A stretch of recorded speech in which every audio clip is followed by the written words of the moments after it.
But my beats, they are hard.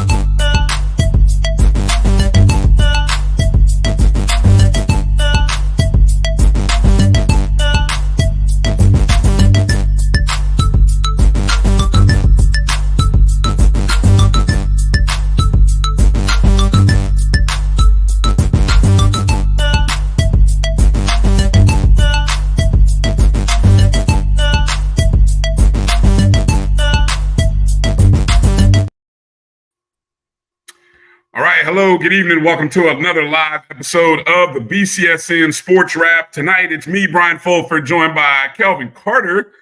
Tonight, Mr. Carter in the building. How you doing? Doing well, man. How's everything going in your world? Man, look. It couldn't be any better. My boys got a dub. I see you got a smile on your face. We're winners. Yeah, coming on the show today, winners. Feels good to be a winner sometimes. Yeah. It's interesting. You're a Colts fan and you're down there in Florida, where you have two viable options of teams to root for. Who? The Jaguars and the Dolphins. You mean unviable options is what you mean? Oh, okay. My assumption was, you live in a state, you root for the home team. Nope. That's it. Unless your team changed its name or moved to a different city, that'd be the only rule you leave your allegiances. That's my rule. If your team, if that team left your home city or they changed their name, then you have a free pass to adopt a new team. Now, I will sometimes. I can never root for Jacksonville because they're in the Colts division, and they own us in Jacksonville. So I can never, ever root for Jacksonville. I don't care if they're a step away from the Super Bowl. Never root for them. Okay. The Bucs, because they're in the NFC, I might enjoy their success and the success of Bucs fans. Dolphins fans, same thing. Dolphins are in the AFC. Can't really root for them either. Not that the dislike is not as bad, but they're in the AFC. So I have allegiances. I have to stay loyal to. That's just who I am. I'm #loyalty matters. Okay, I'm gonna go with that. Yeah. So good to be on with you tonight. You see, Kelvin Carter is filling in for Jamie Walker, who was on the road. Man, I tell you, we're going to talk about Jamie's adventures in Memphis. I don't know if he'll get a chance to tune in or pop in, but boy, we're going to talk about just the shenanigans of just broadcasting college football games, Kelvin, because it should be a lot simpler than it is. But in an unprecedented year for streaming college, actually, let me back up. In an unprecedented year for streaming HBCU football content, we still keep seeing the same shenanigans and difficulties that have plagued this industry. And it's sad, to be honest, but we'll talk on it. We'll talk on it as we get into the show. But definitely want to say hello, good evening to everybody who might be watching us, however you're watching us. If you're watching us on YouTube via the JBN online Jericho Broadcast Network's page, or you could be watching us on the Facebook channels, or maybe X or Instagram Live. We say hello to you there. Coming up on the show a little bit later, our coach Farasi Norman, will come on and join the show. And we'll get his take on the games that he watched and maybe talk about the games ahead. And, we'll also debut week number 2 of the BCSN top 5 in the Division I and non-Division I non-Division I categories. I'm looking for a cleaner word, cleaner way of saying it, but I don't have it. Unfortunately, Kelvin, my graphics intern got sick, and so my graphics intern wasn't able to put my graphics together, although the computer was able to spit out the numbers. So I do have the numbers. I know who the rankings and the top 5 are, just don't have any fancy graphics put together. So those of you who, when we get to that point in the show, don't be sending messages like, "Oh, come on, Bryan, where's the graphics?" Sorry, no graphics on this show tonight. But we'll get into talking a little bit about that and more. Kelvin, you were in Abena, Mississippi, over the weekend. Got a chance to see the debut of some new turf, the new scoreboard, as your Allcorn State Braves traveled to Mississippi Valley State. You left us with some great nuggets yesterday or last week, mentioning the 40th anniversary of the greatest game of the century, or at least what was it dubbed in that article? One of the greatest games of the century, or game of the century, something to that effect. Yeah, it had a lot of feel to it, just because it was a college football game on a Sunday. It was an HBCU game. It was 80, one of the largest attended games at the time. So that's how he got kind of dubbed that. Jerry Rice was in that game. Willie Satellite Totten was in that game. So it was just one of those things where, it was a unique situation that we ended up playing on a Sunday. And Mississippi Memorial Stadium, the Vet, is one of the largest. I think it is the largest football stadium in the Division I AA. So that's hence the reason why Jackson State normally leads in attendance is, sheer size of stadium. But the Braves went on the road after losses to Vanderbilt, UAB, McNeese to pick up the victory after defeating Edward Waters at home the previous week. So I think it was a good showing. We really traveled well, but that also goes to the amount of people in the Mississippi Delta that actually attended Allcorn State University. So we have the attendance was amazing from the road team. Yeah, I saw the attendance in the ballpark of almost 7,800. What do you know what the capacity is of that stadium? No, I don't know the capacity. I mean, it's a quick lookup. That stadium is actually interesting because it's one of the few places where you go to where they flip the seating from the home team sits on the non-press box size. Right. I heard Charles Edmond talking about that, where I guess the Valley faithful decided that they wanted to be on the side that stayed warm longer. So I guess that would have been on the west side of the stadium. Is that accurate? Yeah, I would assume, yes. And the stadium capacity is 10,000. Okay, 10. Okay, 10. So yeah, 10,000. I saw about. I think the box score I saw said about 7,800. Yeah, so that's pretty good. I mean, that was damn near capacity, only 2,200 off. But it was the Braves really, like I said, they traveled well. So what would have been the home side was completely packed with Braves fans, and they enjoyed being on that side too. And also, the game was a 6 o'clock kickoff as well. Yeah, which is not our normal. It's not your normal kickoff time. No. Not at 6 Central, 7 Eastern. Yeah. Which, I mean, what is your normal time? Because that seems like a normal starting window for the Eastern Standard folks, 7 o'clock. We normally go 1, 2 o'clock on the SWAC games. Really? Yeah. And I think this might have been one of those cases where it was moved down to that 6 slot. He could have played a factor. Well, although it is around the first year of last week of September, usually it's really, really hot. But with the storm creating, and it rained there in the Delta probably that Friday when I was driving in. So the temperature was nice. It was a really, really, really nice afternoon at Rice Totten Stadium and watching the Braves, do what we do, get a victory and try to plug along and try to get here and try to get one at homecoming next week against UAPB. Alcorn State 42, Mississippi Valley State 20. Alcorn in the ball game ran the ball for 299 yards rushing, 446 total rush yards, while Mississippi Valley State had 303 total yards. So ground game alone for Allcorn nearly outdid Valley's total offensive output in the contest. It was close for a minute.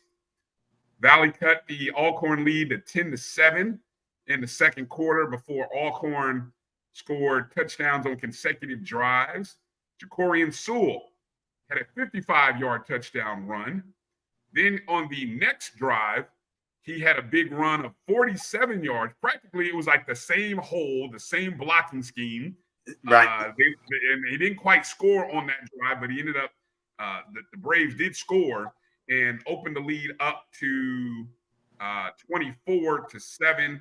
Valley would get a late touchdown in the second quarter to make the halftime deficit 24-14. But it was, and you can tell me whether it was Alcorn's defense or Valley's errors on offense, because Valley committed turnovers in 4 of 5 possessions after scoring that touchdown in the second quarter. And that streak of those 5 drives where they had 4 turnovers in those 5 drives, that happened from the second quarter, from the end of the second quarter into the fourth quarter. So, I mean, talk about shooting yourself in the foot and taking away opportunities for yourself to win a ball game or stay close in a ball game. That's what Valley did. You tell me what you saw. If you thought that was that Alcorn's defense or was that Valley's offense?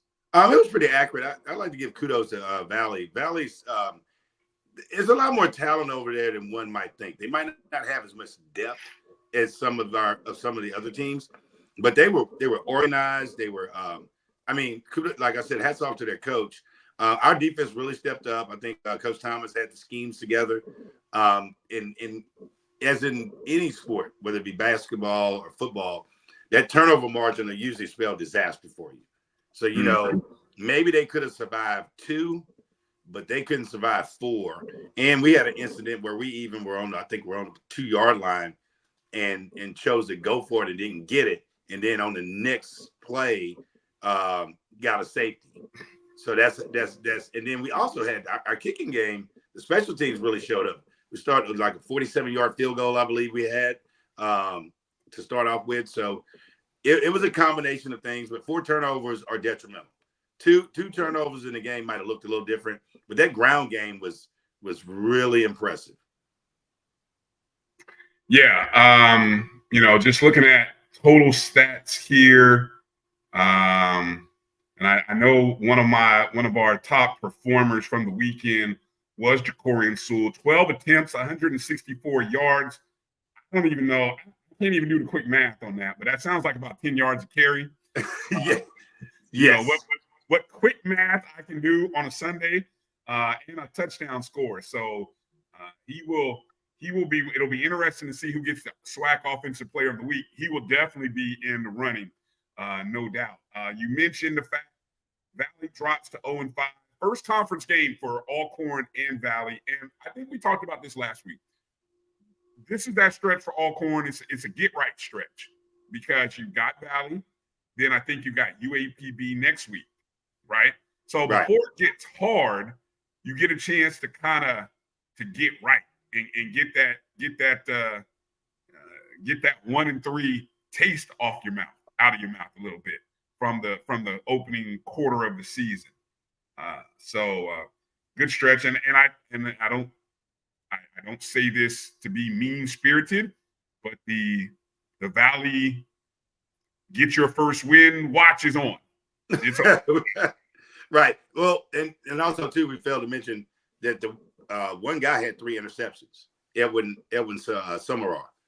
Okay. So he had one guy had 3 picks. I mean, and he was after it. Yeah. Okay. Edwin Summerar. Yeah. 4 tackles, 4 assists, got half a tackle for loss, 3 interceptions, 1 pass breakup. Yeah. Hey, I appreciate that ad. I got to make sure to add his name to the roll call of top performers. You know, we try to cipher through all the top performers and maybe do a 6-pack of top performers from the show. So it's a lot of names. I don't know if you saw the list. If you scroll down on the sheet, there's a lot of names on the list, man. There's a lot of people. It's like preseason is over now. It's like everybody's putting up yards. The list is getting longer. It was kind of easy a couple of weeks ago. It has gotten increasingly harder now to decipher some of the names and things like that. So we'll talk more about this contest a little bit later up on the show, as it was one of the contests that Coach Farasi Norman wanted to spotlight, and he had a chance. I think he finally had I don't know if he had, when I was talking to him earlier, I don't know, he said he hadn't had a chance to watch either one or both of these teams this year. So it was his first chance to watch Valley and Allcorn. So I'll be interested to hear what he thinks of this contest. Let me put this out there because I'd love to hear your guys's, those of you watching us, wherever you're watching us in the chat, want to hear from you. Who are your winners and losers from week 5? Or I say it's week 4, according to the Division II level. Who are your winners and losers from the weekend? You know, I hate to say it. There's always a winner. There's always a loser. That's why they play the game. And so, to quote the great Herm Edwards, but I'd love to hear your guys' thoughts on that. Let's transition to the game that took place in Dallas. It's one of our top 5 games that we wanted to spotlight, and it actually turned into be quite a thrilling contest, as these boys right here, the Prairie View A&M Panthers, got off the mat. I'm telling you, boy, you talk about people on the ledge. Panther Nation was on the ledge. They were on the ledge, Kelvin. They come out with a 36-34 win, 5 overtimes in the State Fair Classic in Dallas, Texas. The attendance, 52,323 was the official attendance for this contest. Grambling State was anywhere from let me see. I gotta go back and look here, Kelvin. I gotta look and see. Were they number 1 in our rankings? This is bad. I should know this. I feel like I should know this already. In our rankings last week, they were, Grambling State, the number 1 team in the BCSN top 5. So this will be a running theme now here, Kelvin. Did we jinx Grambling State with the first number 1 ranking of the season? You know, coming in on a 3-game winning streak, and what do you know? They end up losing right off the bat in their first contest as number 1. They had a 17-7 halftime lead before Prairie View scored 3 unanswered scores in the third quarter, starting with a 42-yard field goal by Garcia Rodriguez Guillermo, then a touchdown rush by Jaden Johnson in the fourth quarter with 13:50 to play in the contest. Now that was courtesy of that drive came after a Miles Crawley interception for Grambling. The next possession for Grambling, another interception, which led to another Prairie View score, this time a touchdown run by Connor Wishman. And at this point, Prairie View down 10.5 is up 24-7 in the fourth quarter with 9:43 to play. But Grambling said, not so fast, my friend, as they would put together a 10-play, 82-yard drive that started with 2:58 to play in the fourth quarter to push the game to overtime, as they only left about 30 seconds on the clock after they scored that touchdown. And what do you know? We have overtime, 24-24 going into overtime. Here's where things get chaotic, Kelvin. Grambling gets the coin toss. Well, actually, I believe Prairie View got the coin toss, because usually when you win the coin toss, you defer. But I do know Grambling had the ball first. They scored on a 16-yard touchdown run by Dedrick Talbert. Prairie View got their opportunity. They scored to tie the game at 31 on a 40-yard touchdown pass from Jaden Johnson to Shamar Savage. Both teams went to overtime number 2. kicking field goals, 35 and 36 yards. Not easy. I mean, this day and age, 35 and 36 it should be easy, but we've seen kickers miss from closer distances. And now we go into what Kelvin, this is what I call we don't want to go into long extended games portion of the new overtime rules. In case you're familiar or unfamiliar, back in 2021, I believe, they shortened the overtime rules where after the second overtime, everything becomes a 2-point conversion. So right. Yes, each team gets alternating possessions, but it's 2-point conversion time. It's almost like in the NBA, like once you got it past 2 overtimes, hey, let's have a 3-point shooting contest to see who wins the ball game. I don't get it, but okay. So neither team scores in the third overtime. Neither team can score in the first. And we're talking one play, Kelvin. It's just like from 3 yards out, give me your best play. Grambling couldn't score. Prairie View couldn't score. We finally get to the 5th overtime. Grambling fails for the 3rd consecutive time on a Miles Crawley rush attempt. I guess they were saying, hey, we're going to quarterback draw it. They failed. I heard AD talk about earlier this morning when he was on the morning show with Doc that it was a fail.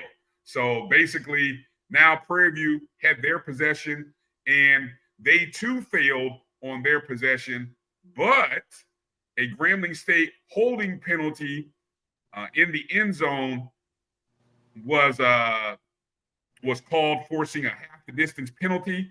And the next play, from a 1.5 yards out, Prairie View punches it in for the game-winning 2-point conversion, 36-34, and 5 overtimes, your final score. So despite outgaining Prairie View 386-303, Grambling, who had capitalized on turnovers the last 2 weeks, 11 turnovers in 2 games, it was their own turnovers which kind of cost them a victory, you might want to say, especially in the second half. As their 3-game winning streak comes to an end, they dropped 3-2. Prairie View avoids 3 conference losses. As of course, don't forget, Prairie View did, when I say being on the ledge, they were almost they're almost out of SWAC West contention had they lost this one, but they still hang around. And it just so happens to be the 6th time that Prairie View has defeated Grambling in the State Fair Classic, 6th of the last 7 years. So that's pretty impressive. Any thoughts on this? What are your thoughts on this contest, Kelvin? I just think it shows to the balance of the SWAC, and I think a Prairie View has a certain level of pride to where they just weren't going to lay down and give the season up. So I think in a 5 overtime game, which Grambling 36-34, I'd love to see now how is Grambling going to bounce back in their next game after this? Long game. And as they're saying in the chat, they were basically shut out in the second half until the last play. What did Grambling learn from this game? If you're supposed to be number 1, quarterback is probably the best quarterback in the league. How do you get yourself in this space where you're locked into an overtime battle with these guys? Yeah, I'm. Here's my problem with Grambling. I still haven't seen the offense be as dynamic as I keep waiting on it to be. Miles Crawley has had some okay numbers, not great, not nothing that has jumped off the page to be like, oh, look at those numbers by Miles Crawley. And I think it's the defense who has really carried them the last 2 weeks. And it, unfortunately, hey, give credit to Prairie View for not falling into the trap and giving up the ball. What the previous 2 opponents had done for Grambling, allowing them to to find ways to win that contest. So Grambling was a 7-point favorite, and I knew something told me going into this game, stay away from this game, or at least ride the team that, because I knew what I did know is there's a team that always has a streak in this game. So it's like Prairie View's on a bit of a streak right now, but prior to their streak, Grambling was on a streak, if I'm not mistaken. So this series has been streaky. It's not like every other year somebody wins. It's like somebody wins almost like a graduating class wins this series, and then somebody else, another graduating class wins it. I think that's how it's been going over the last 2 decades, ever since Prairie View started playing football at a higher level again over the last few couple decades. I did want to make mention of this, Kelvin. This game kind of popped up on the radar courtesy of a friend of the show, Stan Becton, who writes for NCAA.com.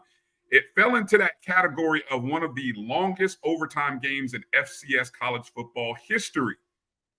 And Stan had wrote an article about this. I was looking to see how many SWAC or HBCU games fell into this category.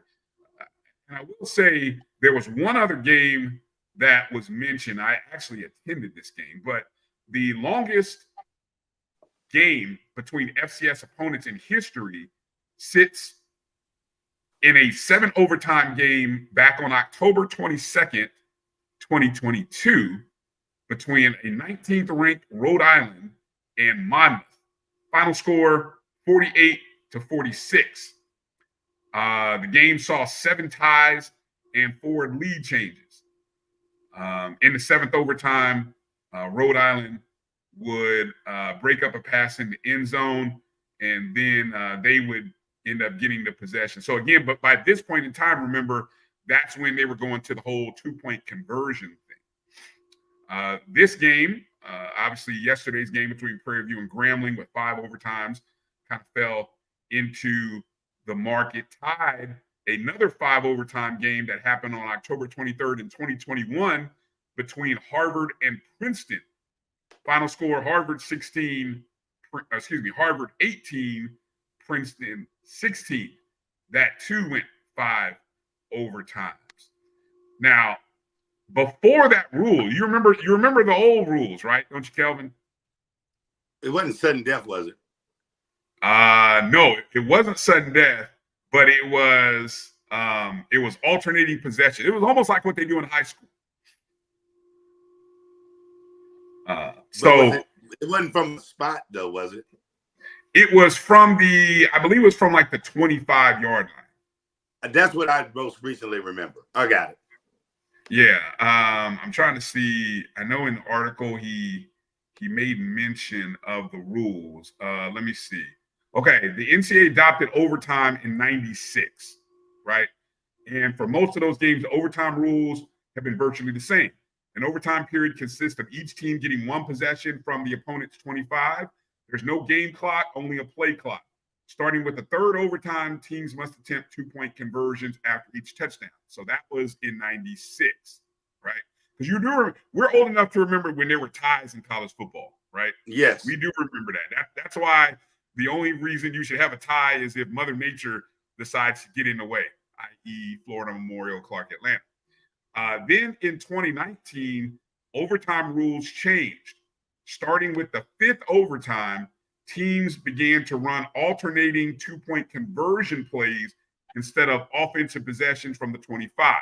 Okay, that's very similar to what they do now, but they tweaked that in 2021 to its current format, where instead of waiting for the 5th overtime, they said once you get to the 3rd overtime, we're just going 2-point conversions. Again, trying to shorten up the game, right? So that's where the history of the rules changed. But I will never forget being in Indianapolis, Indiana, the first year of the rule, because remember the rule started in '96. The first year of the rule, October 5th, '96, Florida A&M versus Hampton in the Circle City Classic, a MEAC game. At that time, it was the 13th annual Circle City Classic. You know, Classic just had their 40th anniversary yesterday. That game went 6 overtimes, Kelvin. I remember sitting there for all 6 of them. Florida A&M would end up winning 59-58. It was on national television. That game was on BET. 62,037 fans started the game. Kelvin, started and were at halftime. I guarantee you there were not 62,000 fans by the time that game ended. In fact, I don't think there were maybe more than 10,000 fans by the time they got into the third overtime, because I remember people steadily leaving, and like more and more people left after every overtime. They're like, oh my God, no one wants to win this game. We're leaving. We got parties to go to, right? Yeah, that game ended. That game went 5 hours and 10 minutes. 5 hours and 10 minutes. That's crazy. Yes. And for 3 o'clock, it was a 3 o'clock kickoff. Yeah, it was well after 8 o'clock by the time that game ended. But yeah, that was a fun game. Well, it was a fun game for FAMU. Thankfully, we ended up winning that contest. All right, let's take our first break. Come back. Let's talk about some of the other top games from Saturday. As some of the top teams in Division II held form. It's going to get interesting. We got another big CIAA showdown week upcoming, thanks to some results from this past weekend. And my man Lennon Blow, he's ready. He's done. He's done with the Dawson Odoms era. We'll talk about that game in the 40th annual Circle City Classic. I tell you, somebody looks like the #1 team in the country. HBCU football. We'll talk about that team shortly. You're watching the BCSN Sports Wrap. We'll be back in just a moment. If you think all pads are exactly the same, think again. This is Always Ultra Thins reinvented with the Always Triple Protection System. This pad wicks gushes 90% faster, absorbs even more so you can feel dry, and locks odors in. Rethink your pad for up to 100% leak-free and odor-free comfort with the totally reinvented Always Ultra Thins. This is always like never before. The Cuvée Group is a Florida-based marketing and training consulting firm. We help businesses communicate to their target audience and engage them in conversation. We also help to expand their audiences, which will ultimately result in growth for those organizations. In addition to being a certified constant contact specialist, my colleagues and I are also certified in John Maxwell Leadership Principles. We use these proven principles to conduct workshops, training, and private coaching sessions for individuals and companies looking to take things to the next level. Contact us to schedule a free consultation. Issues today, don't delay, call Cuvée. Nope. Nope. Come on, him? Ooh, I like him.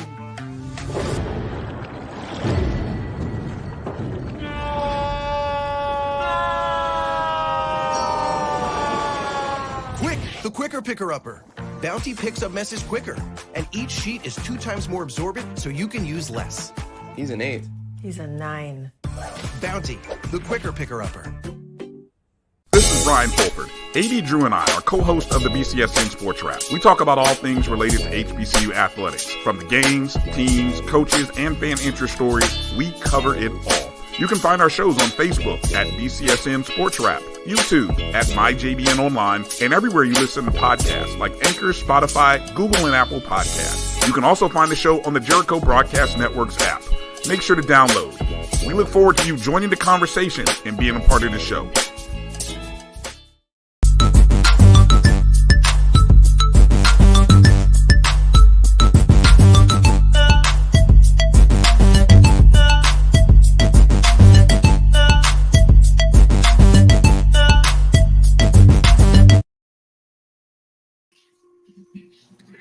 Welcome back to the BCSN Sports Wrap. Ryan Fulford, Kelvin Carter here.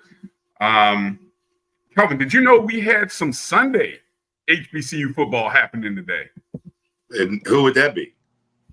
Well, we had a pair of SIAC matchups that were affected from Hurricane Helene. So we had a couple games that, of course, Hurricane Helene impacted the Florida A&M, Alabama A&M game. They actually postponed that game, moved it to Friday, November 29th, instead of trying to play it on a Sunday, which is what Edward Waters, who was hosting Tuskegee, they moved their game from Saturday yesterday to Sunday today.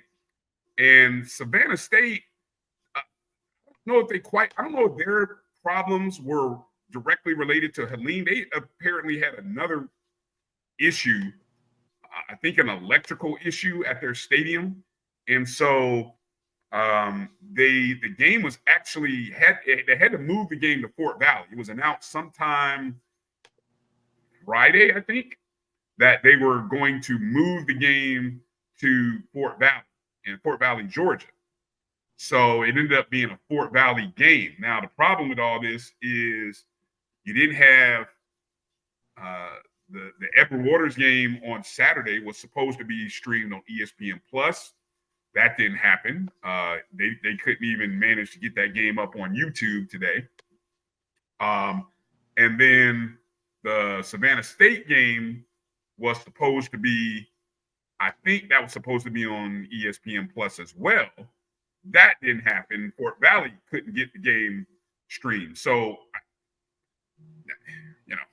anyway, but I got some scores for you though. So, I mean, I'm not gonna get into the other part of it, but scores: Fort Valley State 30, Savannah State 0.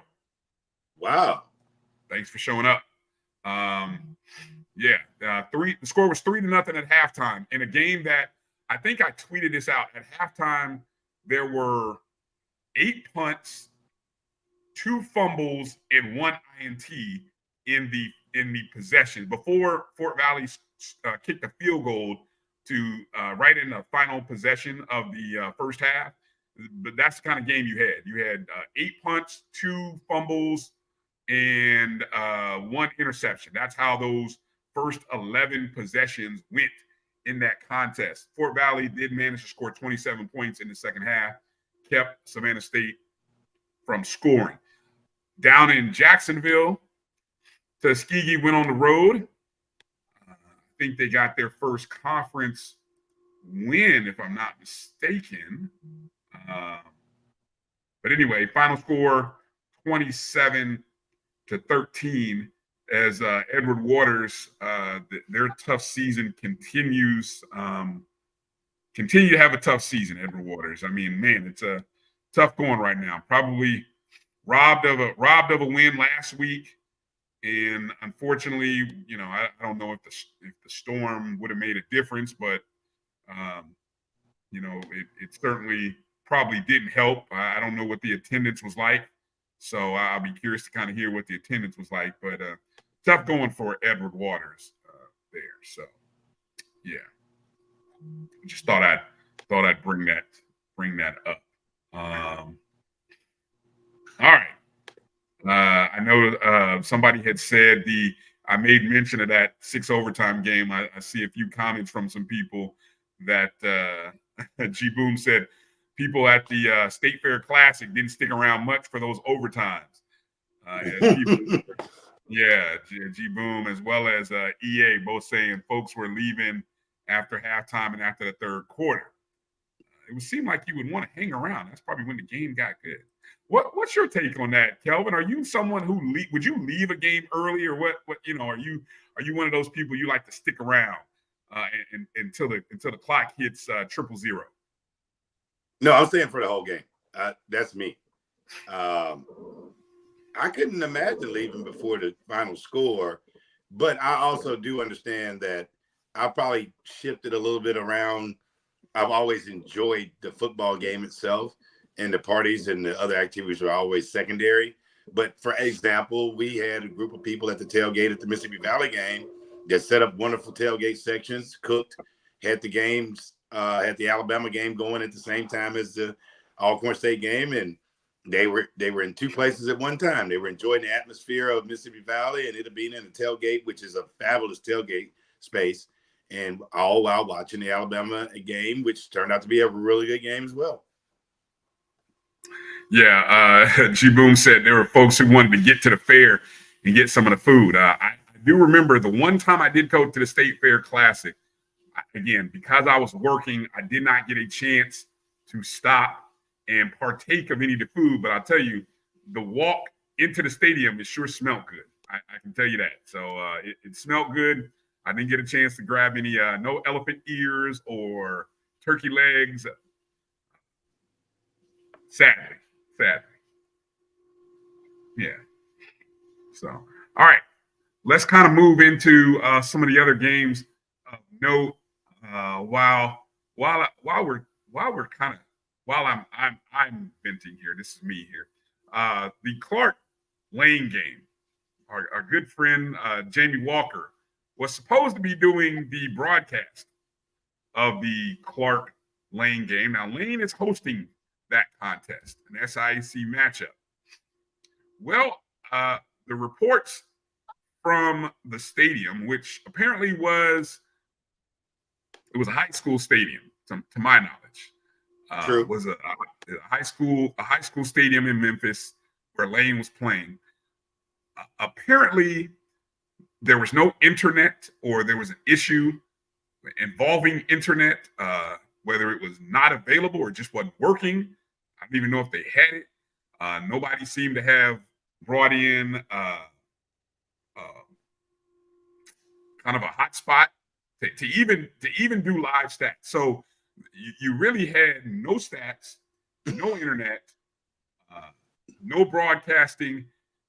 And my understanding is that they even went back in the day, Kelvin, and they were handwriting stats. Now that's old school. So I don't know when we'll actually see the stats from that game. Hopefully we'll see it sometime on Monday. But what a challenge but Jamie Walker was live tweeting. Somehow Jamie had service and Jamie was live tweeting. We did make sure to retweet some of his stats. And I think even Clark was able to manage to get out some stats because Lane was leading that contest in the first half. And Clark Atlanta seemed to do what they do, which is trail early and win big in the end. Or just win. I don't know about winning big, but 10 points is pretty big. But just the fact that you had to come from behind to win, and it's got people talking, Kelvin, if that is sustainable. In many people's polls, Clark is either number 1 or number 2.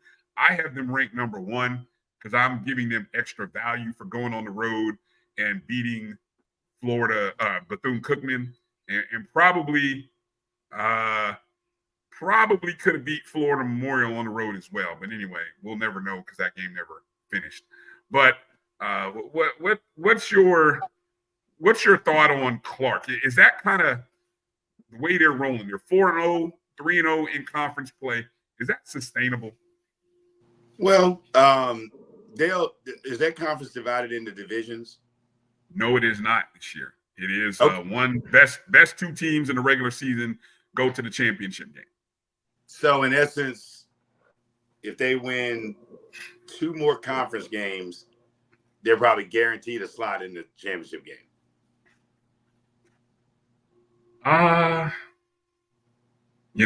That's interesting. I got to look at that scenario and see, because there's no division. It's kind of like in the SWAC, although Tech Valley, I believe, and UAPB choose to play their quote unquote games that they can play out of conference. They choose to play them against other SWAC opponents that are not non-divisional.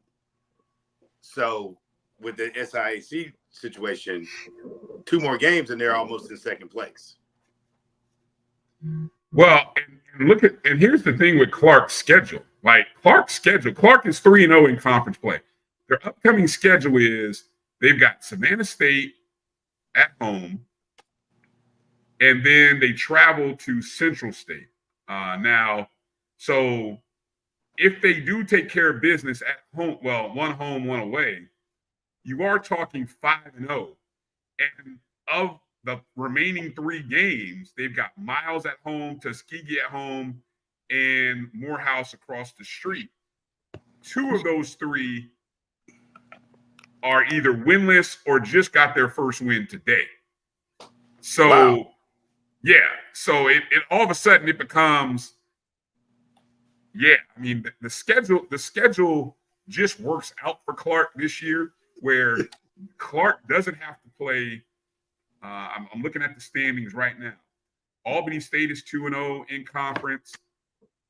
Benedict is 2-1. Miles. If Miles keeps Miles right now is 2-0 in conference. So, I mean, you got to look at who Miles still has on their schedule. But it's so early though. So I mean, it's hard to really. I don't know. For me, it feels hard to start projecting. But I'm not going to disagree with you. In 2 weeks, they very well could be control their own destiny at that point, where the worst they could probably finish is second. Okay. So yeah, I mean, I'm not gonna completely dismiss your comments there. Also in the SIAC, you had Albany State getting a 49-21 victory over Kentucky State. Sadly, no stats available for this contest as well. I don't. What are we doing, SIAC? What are we doing? What are we doing here? I mean, come on.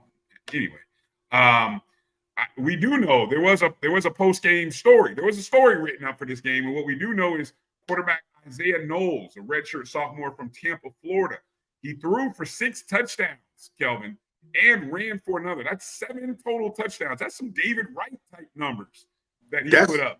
That's incredible. Yes, that's David Wright-esque is what he put up, and it was against Kentucky State.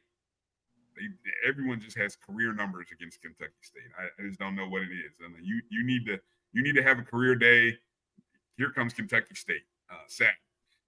So Albany State, while they suffered a pair of losses in the beginning of the season, non-conference losses to Valdosta, and then they lost the game to Shaw, they are 2-0 in conference play, and pretty soon people are going to have to start talking about Albany State in the conference. Got a feeling. Let's see. Jumping over. Let me see while we're talking Division 2 games here. I thought it was kind of interesting here, just looking here at the CIAA scores. Last week was one of those weeks where you saw the South kind of take over the North. Well, this week, Virginia Union and Virginia State, who both lost last week. I can't remember the last time we saw both Virginia Union and Virginia State lose. They rebounded, both of them, big time. Virginia Union picked up a 42-7 win over Shaw. Okay. In that contest. Shaw was starting to become one of those teams that I was really interested in paying attention to. Virginia Union, Jada Byers, 20 carries, 173 yards, and a touchdown. Quarterback Mark Wright was 17 of 21, 277 yards, and 3 touchdowns. And Reginald Vick Jr. caught 7 of those passes for 154 yards and a touchdown. So a big day for the trio of Panthers, Virginia Union Panthers. For Virginia State, they took care of business after losing at home last week to Winston-Salem State. They pick up a 35-18 win over Fayetteville State in a contest that, let me see, Virginia State's offensive production came from quarterback Romello Williams, 10 of 16, 231 yards, 4 touchdowns, and 1 INT. 3 of those touchdowns went to Kevin Gales, who caught 3 passes, 149 yards, and 3 touchdowns. And all of a sudden, the CIAA become a pass. Everyone's a passing league now, Kelvin. It's just like the offensive. Where's the defense at? Anyway. Well, I think when you kind of watch it, and I just think I went up and watched Morehouse and Kentucky State last week. It was the same type of feel there. Like Morehouse guy had 3 touchdowns and 3 interceptions. and threw for 339 yards. I mean, I watched the game and I was like, I was thoroughly impressed with the quality of play in the Kentucky State Morehouse game. And so it kind of lets me know in that Division II realm, you know, you spin the ball a little bit, you run. I mean, of course, we got the leading rusher over at the other school, but I just feel like fans can appreciate a high quality game where you toss the ball around. Yeah. First place, Johnson C. Smith, 42-3 over Bluefield State, rather. Went on the road and got that win. That's a nice bounce back after getting maybe one of your biggest wins in the last several years. They stay unbeaten at 5-0. Winston-Salem State at home on Founders Day gets a 28-14 win over Bowie State. I mean, the big wins keep coming for the Rams. They are now 4-1. Their only loss coming to North Carolina A&T in an overtime game that they probably should have won. Let's keep it honest. Keep it buck. They probably should have won that game. I think that's A&T's only win this season, if I'm not mistaken. Livingstone, Walter Harley, I see you. The Blue Bears get a 15-14 win over Lincoln. And Elizabeth City State was off. So if we look at the standings right now in the CIAA, you've got a pair of unbeaten in conference plays, Johnson C. Smith and Winston-Salem State, both sitting at 2-0. Virginia State and Union, I believe, even though on the website it says they are 1-0, I think they are 1-1. So I think what you get is State, Union, Livingstone, Shaw, and Fayetteville State all sitting at 1-1 in conference right now. Yeah. So it's still a wide open race. And yes, the big showdown is next week. Another pair of North versus South showdowns. And again, they involve the Virginia schools. This time you've got Johnson C. and Virginia State. Virginia State has to travel to Johnson C. Smith. After last week, Union went to Charlotte and they got beat up on. Now let's see what Virginia State does. And then I think the other side of that is, let me look at the schedule here for next Saturday. It's the Rams. Winston-Salem travels to Richmond to take on Virginia Union. So that's going to be an opportunity there. So those are going to be two spotlight games again. Bowie State at Fayetteville State. Don't sleep. Now in the old world, the old CIAA North South, when they had divisions, that was a major contest, right? Bowie versus Fayetteville. That's been two of the standards over the last 4 or 5 years in the conference. Yeah, they're kind of playing. They're hanging around. No one's really talking about Bowie and Fayetteville State this year. Those 4 teams that I just mentioned, everybody's talking about them. Everybody's talking about the Rams. Everybody's talking about Johnson C. Smith, and then of course there's Union and State. So I mean that's going to be exciting contest for next week. Any CIAA thoughts you want to add there, Kelvin? No, their league looks pretty linear is not the word, but maybe in about 2 weeks when we see how John C. Smith kind of works its way through the next part of their schedule, and also the outcomes of what Virginia State's going to do in this next game. Yeah. Okay. Before we hit the break, I got to mention the 40th annual Surface City Classic, one of those spotlight games that we mentioned. And yeah, Lennon Blow, your Spartans, man, I really thought, even though it was a 10 or 11 point spread, I really thought Norfolk State was going to show up a little bit better than they did in this contest against North Carolina Central. But I'm going to tell you what, if anything, North Carolina Central is the one team right now that's out here looking like the best team in HBCU football. I don't know if they are, though, Kelvin. I'm still, they're looking like it. They look the part. You know what I'm saying?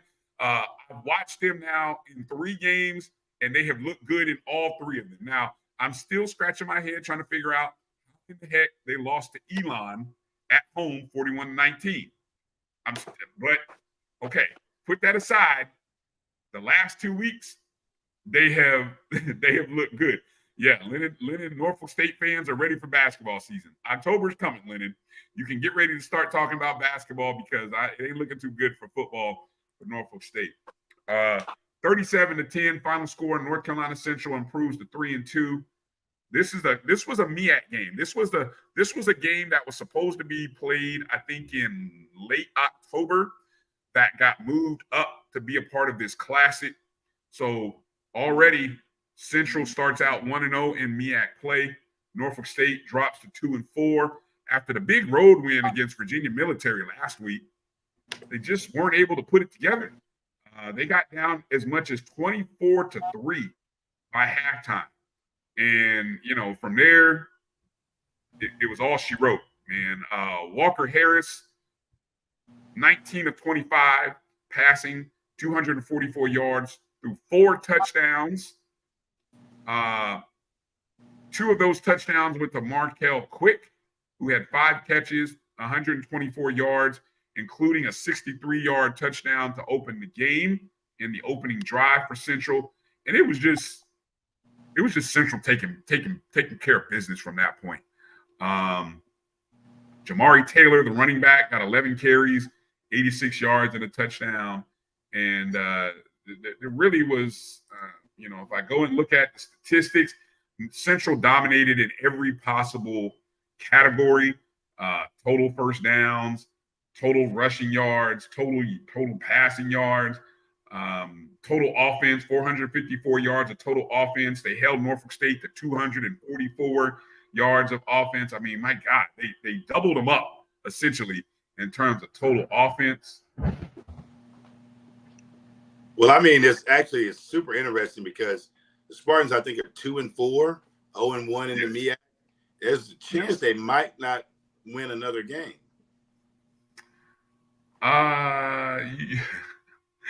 You might be right. I don't know let me see. I don't know how quickly I can pull up Norfolk State's schedule here. This upcoming Saturday, they travel to Fairfield, Connecticut to play Sacred Heart. Lost. You're not giving them any chance. No chance in that one. Lennon, you tell us, does Norfolk State get another win this season? That's the question. After the game against Sacred Heart, they take on Towson, and then they get into MEAC play. Yeah. So they got Howard. Look, they got Howard after that, Morgan State after that, Delaware State after that, South Carolina State after that. They might catch. Can they beat South Carolina State? Not if it's the South Carolina State team that showed up Saturday against who was it they play? North Carolina A&T. Nope. Don't see it happening. Yeah. Hard times right now for Norfolk State. Yeah. There'll be plenty of SWAC openings to come up so Dawson can come on back home. Wow. Okay. Norfolk State's a basketball institution. Yeah, well, it's starting to move into that time of the season. All right, so let's go ahead and take our second break and come back. Coach Farasi Norman is going to come in the next segment to break. Let's get into the final games from the past weekend, and let's hear his takes on a couple of games and what he was watching over the weekend. So you're watching the BCSN SportsWrap right here. Brian Fulford, Kelvin Carter, right here on the Black College Sports Network. We'll be back in just a moment. Hang tight. It's never too early to plant the seed, to share the tradition, and instill a sense of pride in your HBCU with your little ones. HBCU Pride and Joy Children's Boutique helps you share your school spirit with a wide selection of adorable kids apparel and accessories officially licensed from your favorite HBCU. Visit hbcupridejoy.com and follow us on all social media at HBCU Pride Joy on Facebook and Twitter. Supermarket sushi, really? No. Wait, Troy, you work here? I'm never not working. Like Head & Shoulders Scalp Shield technology, up to 100% dandruff protection, even between washes. Never not working, huh? Oh, Troy, you're such a good teacher. Yeah, I know. Never not working. Never not working. Never ever not working. Are you serious? Never not working. Dandruff protection that's never not working. Head & Shoulders Scalp Shield technology. Hey, grab me one too.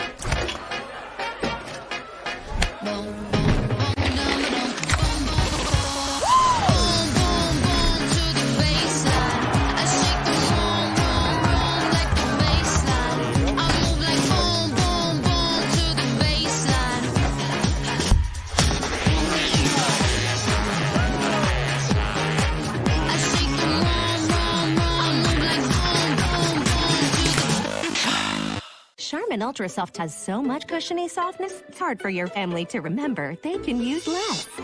Sweet pillows of softness. This is soft. Holy Charmin. Oh, excuse me. Roll it back, everybody. Sorry. Charmin Ultra Soft is so cushiony soft, you'll want more, but it's so absorbent, you can use less, so it's always worth it. Now, what did we learn about using less? You gotta roll it back, everybody. We all go. Why not enjoy the go with Charmin? This is the Dean of the College of HBCU Sports, Kenyatta Cavill of Dr. Cavill's Inside the HBCU Sports Lab with Mike Washington and Charles Bishop. Come mix it up in the lab where the course lecture is in session every Tuesday from 6 o'clock p.m. Central Standard Time on Facebook Live, YouTube Spreaker, or the BCSN app, as we discuss all things about the HBCU sports culture, including exploring the week that was in the sporting HBCU diaspora, as well as the upcoming week of HBCU sports.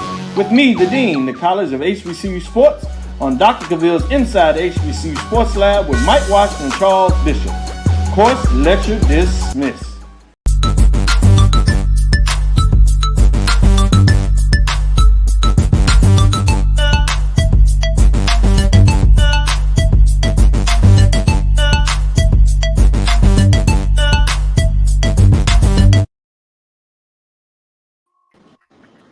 All right, welcome back to the BCSN Sports Wrap.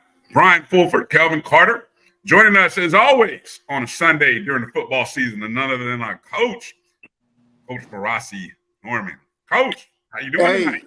What's going on? How you doing, BF? Calvin, how y'all doing? Doing well. How are you?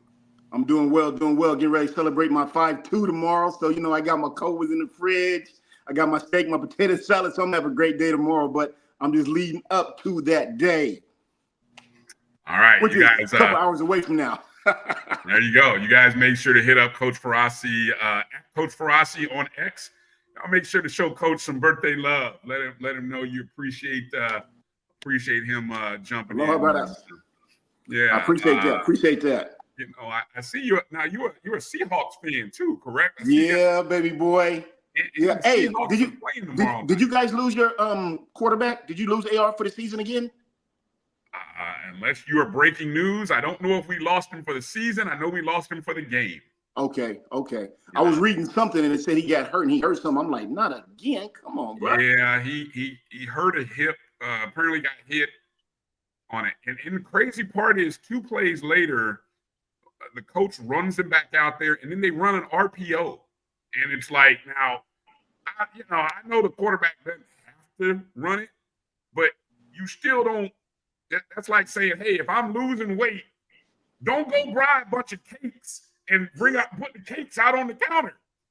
You see I'm losing weight. I'm trying to get healthier. Here you come in with cakes and donuts and that. So that's like, don't call it RPO when your quarterback just got hurt running the ball 2 plays earlier.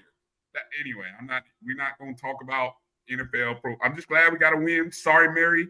I know Mary 305. She's a Steeler fan. Sorry, but I will take the win. So, but anyway, I'm praying that he's not hurt for the season. Because if he is, we need to go ahead and draft another quarterback just in case. Because Mr. Glass ain't gonna cut it in the league if that's the fact. But anyway, so Coach, here we are. We're in week 5 of the college football season. Week 5 already. Yeah, already. We're getting close to the halfway point. So let's kind of get into a couple of games that you had a chance to watch. First one in Daytona Beach, as Bethune-Cookman looking to rebound from a bad loss last week against Clark Atlanta, a Division II team. They're taking on Alabama State. First conference game for both teams. Alabama State would jump out to a lead as much as 26-7 early in the fourth quarter before Bethune-Cookman actually made it interesting, made it competitive, got it all the way to within 5 points, 26-21 with 5:29 to play.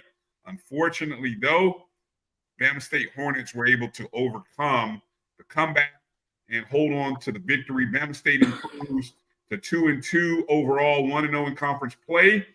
Bethune battling with Valley. That's how I know, Kelvin, somebody's going to get a win because they play each other. They're Eastern Division team. Valley and Bethune, somebody is going to get a win. There's no overtimes unless God jumps in and says, y'all don't deserve a win. Somebody's going to get a win. So it's coming, but right now it's hard times. Coach, what was your take on what you saw there in Daytona Beach? Real quickly, I want to see that Mississippi Valley Bethune game. I think that's going to be a pretty good one. We'll put a pin in that. Anyway, the Bethune game, after what I saw last week against Clark Atlanta, a lot of people said, well, Clark Atlanta's a D2. But I was saying, like, no, they got a good offense. They got a good quarterback. They run the ball well. They can throw it. I watched that game because I'd never seen Alabama State before. I just heard about Coach Robinson, his great defense and everything like that. So I said, let me watch this game here. I've already seen this is the third time I've seen Bethune. But, I mean, someone like I'm cheering for. I'm like, come on, get better. But yesterday I was like, what is this? That quarterback, I was kind of like, where you at, bro? And the big O-line, I'm like, what y'all doing? I mean, that first quarter was like, it was kind of like stale, and on Bethune's half. Now, Alabama State, Bryan, man, they can play. They got a good defense. They got a really good secondary. They got a good offensive line. They can go 4 deep in their backfield. 2 of them are freshmen. Their quarterback is a freshman. At the beginning of the season when they lost Andrew Body, everybody had their head down like, what are we going to do? Hey, this freshman stepped up and said, hey, I'm here for real. He's a good kid. And I like what they did for him. They put a security blanket around him. They ran the ball. They threw the ball short. He throws the quick slant well. He threw the comeback. He threw the wheel routes. They didn't really ask him to go downfield. They did what I would do. I would tell my quarterbacks, you ain't got to lose the game. I mean, you ain't got to win the game. Just don't lose the game. So we run the ball. And that's what they did. They ran that ball. I mean, they had some good runs. I think they were getting, 5-6 yards a shot, if not more. They were eating up that clock. Like I say, he threw some quick slants. One of them went for a touchdown. I was just really impressed with the freshmen. Really, I was. Bethune defensively couldn't stop the run. They couldn't stop the run. I was kind of disappointed in that. They was able to throw the ball on them. They just didn't look good. I mean, they just didn't look good. And I mean, once again, I'm thinking, after I saw you guys last week, is it true? Did you just look good against the D2? Once again, like I said, I'm not saying they're going to win 5 or 6, but I remember I was saying don't sleep on them. But after what I saw yesterday, I'm just thinking, But you know what? I'm going to say this, and hopefully don't nobody penalize me. I'm blaming coaching now because they ran a play second, maybe third quarter, Bryan. It was a double reverse pass. Now, I played option quarterback in high school, so everybody knew. If I'm at halfback, obviously I'm going to throw the ball. So we would go get our third string quarterback because you got to be able to throw the ball. And once again, you work on this play 2 or 3 times a day leading up to game day. So the way I counted it, you should have worked on that play 20 times. Everything looked good. The big fellas up front, they had their blocks. The quarterback, he pitched to this guy. The other guy pitched to that guy. The guy came around. They had the guy do a curl route in the end zone. With nobody next to him except the cone, the pylon. The guy shot puts it. Comes up like 5 yards short of him. And it's almost like the whole game stopped and looked at the guy, and he just stood there. And the camera was on. You could just see his face like, huh? I mean, I'm like, where's the throwing? Remember when you were young and grandma said, "Here, baby, get mama a bag and go get some money, go get something to eat." And you look at it and say, "Okay, it looked like that." There's no throwing to it. That's the difference in a game. If you've been hearing me say since I met you, the difference in a ball game. They score that touchdown, it's a little bit closer. You got a little more momentum. You got a little more energy. I mean, he shot put it for real. I blame coaching because you know who can throw and who can't. If you can't, one, you don't run the play, or two, you find somebody who can. You know, and then the big quarterback, he scored on a 1-yard run. I remember that. The running game just for Bethune just wasn't there. I was kind of, like I say, I'm not holding a cheerleader. I'm not a grown man, but I'm like on Bethune's side. Like, come on, you guys, I'm on your side to get better over here. You know, get better. And after yesterday, I'm thinking, did you take a step back? Maybe people were right. You know, you beat Clark Atlanta, but they're a D2, and we know Clark Atlanta's a good team. We know that already. No, you didn't beat Clark Atlanta, but I mean, you played well against Clark Atlanta. But we know Clark Atlanta's a good team. But still, I mean, when you're head to head, it's full scholarships. They weren't bigger than you. They weren't faster than you. I think.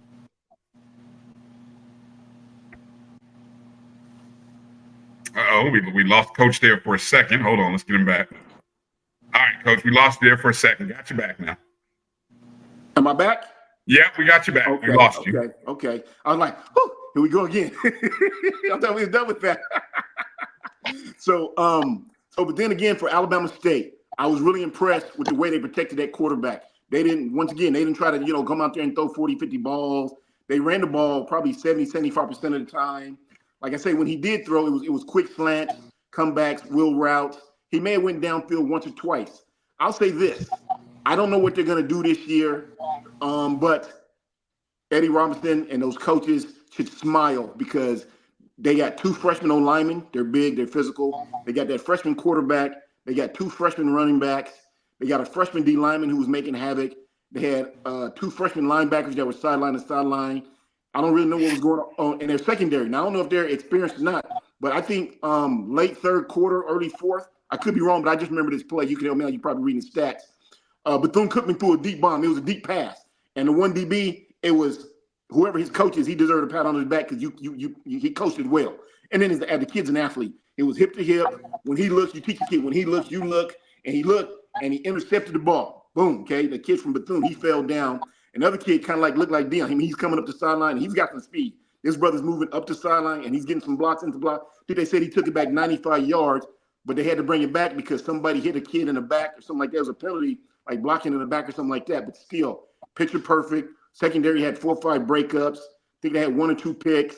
They got a good defense. So far, I'm gonna say probably the best defense I've seen since we've been watching week 5 HBCU football, Alabama State, and they got some young kids playing.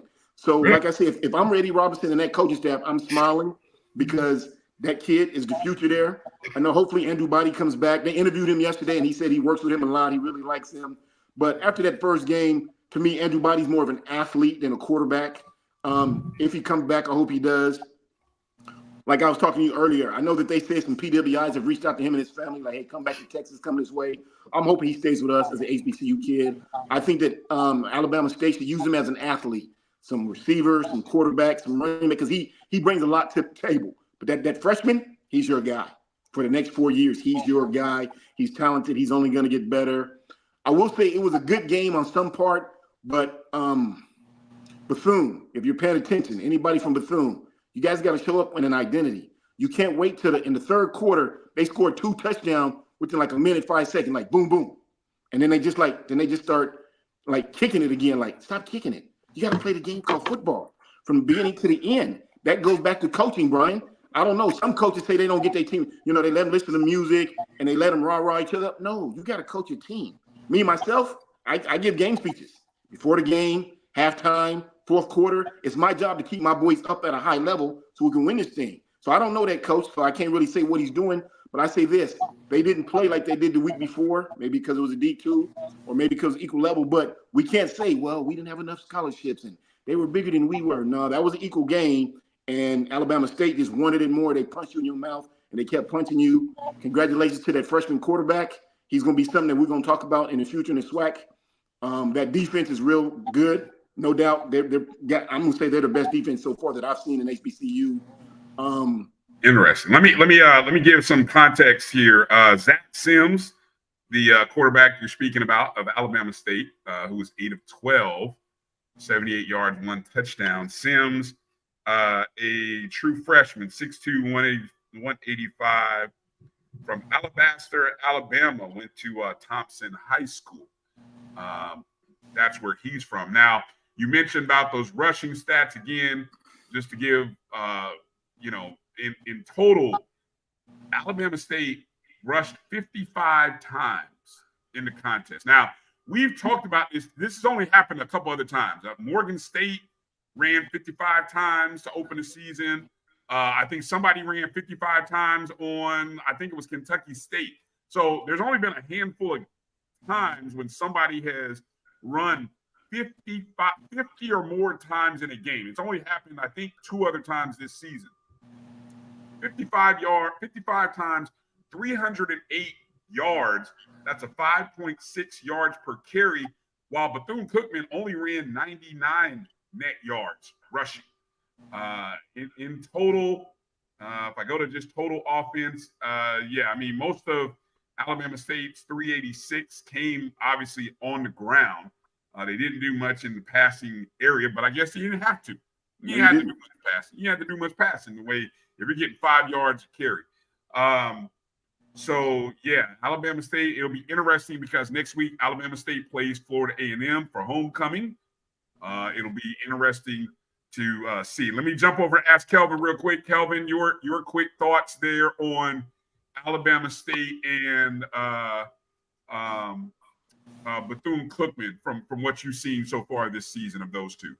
I think with Bama State, I kind of knew if they went with the other quarterback, for a longer span, and what I've noticed with the SWAC play calling is if you have a guy that's an athlete, seemingly this play calling gets a little off center. I think he should be used as the ultimate weapon, but they go out and go really, really heavy RPO like you was talking about earlier, and then you lose your guy. I mean, your guy should be the ultimate weapon. Like Body, I believe, is a more than capable thrower, but the way that they played him, they almost played him like there was no deception when he came into the game. We know you're going to do a run package with him, as opposed to throw the ball, play action, get him out in space. Instead, you put him in a situation that's like a back. And if he's going to play like a back, then let him prepare like a running back, strengthen like a running back. If you're going to play him in a slash type, multiple layers and try to get him to look at the next level because he has elite athletic ability. Mm-hmm. So that's what I've seen out of them. In Bama State, they were chose to win their division, I believe, as was Allcorn.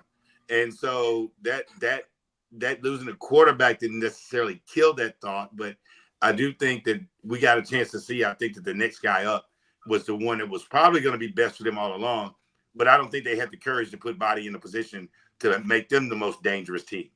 You put him in the slot, you put him in motion, you do a lot of different things with him. If the Cowboys ran CeeDee Lamb out of the backfield last week, it almost lets you know, put the ball in the, let a QB be a QB, but put Body in a position for them to be successful. But then Bethune-Cookman, I don't know enough to say good or bad. I just know they seem to struggle immensely when they bump into just a regular talent here. The Bethune Valley game might be a good one. I was more impressed. Literally, Valley has some pieces that were interesting. Some really good athletes. They have a dual quarterback situation, and they got a real nice sized guy, number 11 for Valley, that comes in, and he gave Allcorn some pretty good fits in the run package. So I think if these guys are going to use these type of athletes, use them in a way where you don't get them hurt just because you're using them. You're overusing. That's the way I feel about it. October 19th, ladies and gentlemen, which by the way, the game of the year, FAMU at Jackson State, is happening in Jackson, Mississippi. But the game of the year, because somebody's season may stay winless, is also happening in Itta, Mississippi, when Bethune-Cookman travels to Mississippi Valley State. So I don't know what to call that. If one game is the game of the century or game of the year, I got to come up with a phrase for Bethune at Valley. We have a name for that. Okay. You ready for it?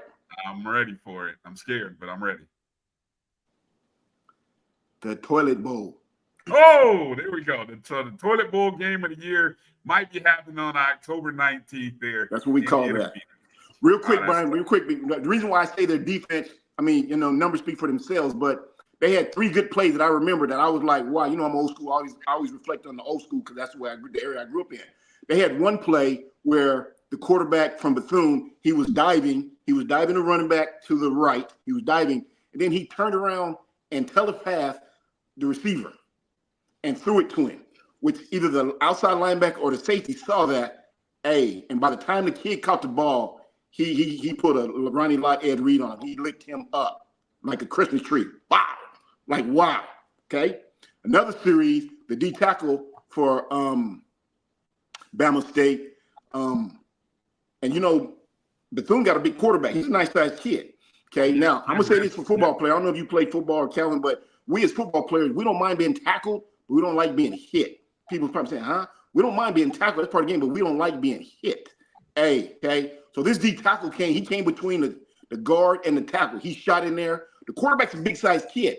He's looking to his right. This kid lit him up like a Christmas tree. And you could see it. Wow. It was like a 4th down. When he was coming off the field, he had his helmet on his head, and you could see his face like, he had that mad look like, I just got hit. He just got hit.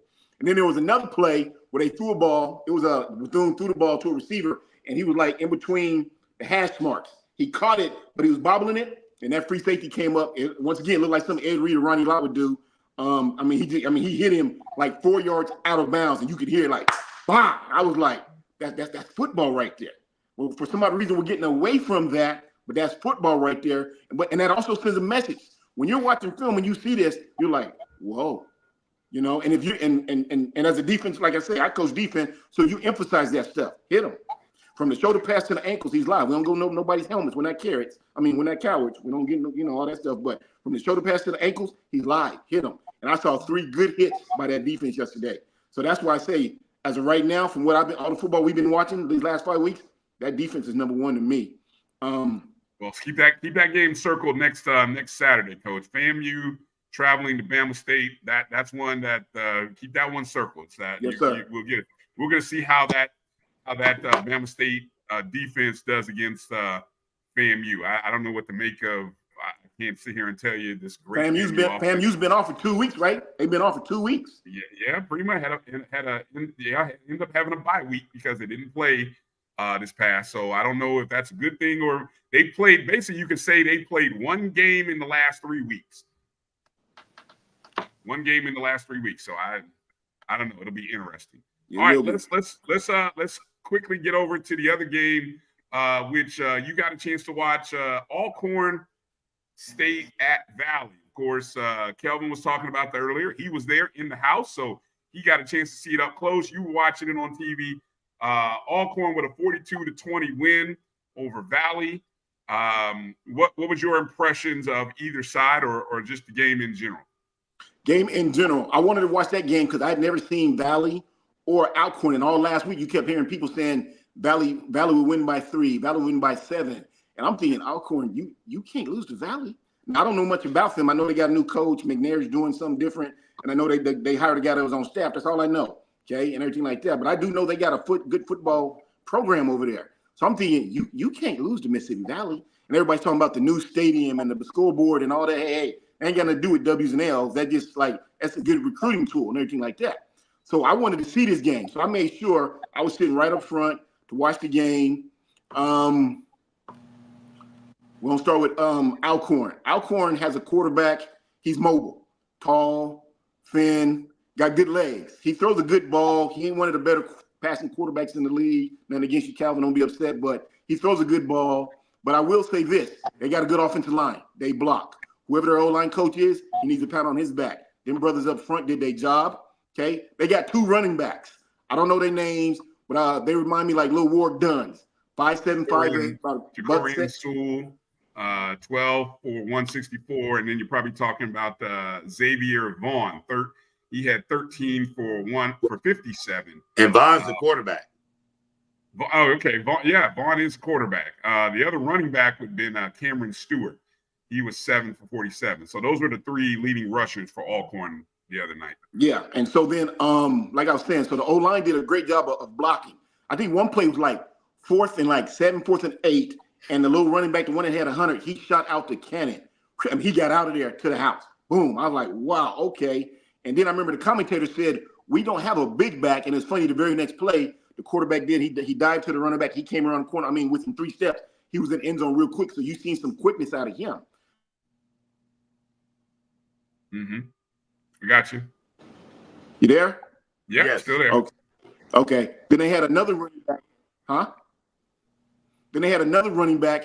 He I don't know if it's the same guy, but he broke one, but the outside safety, free safety, had an angle on him. So it was a good 50, 60-yard run, but he was able to catch him probably at the 6 or 7. They had some good runs. They can run the ball very well. Now, once again, the running backs ain't very big.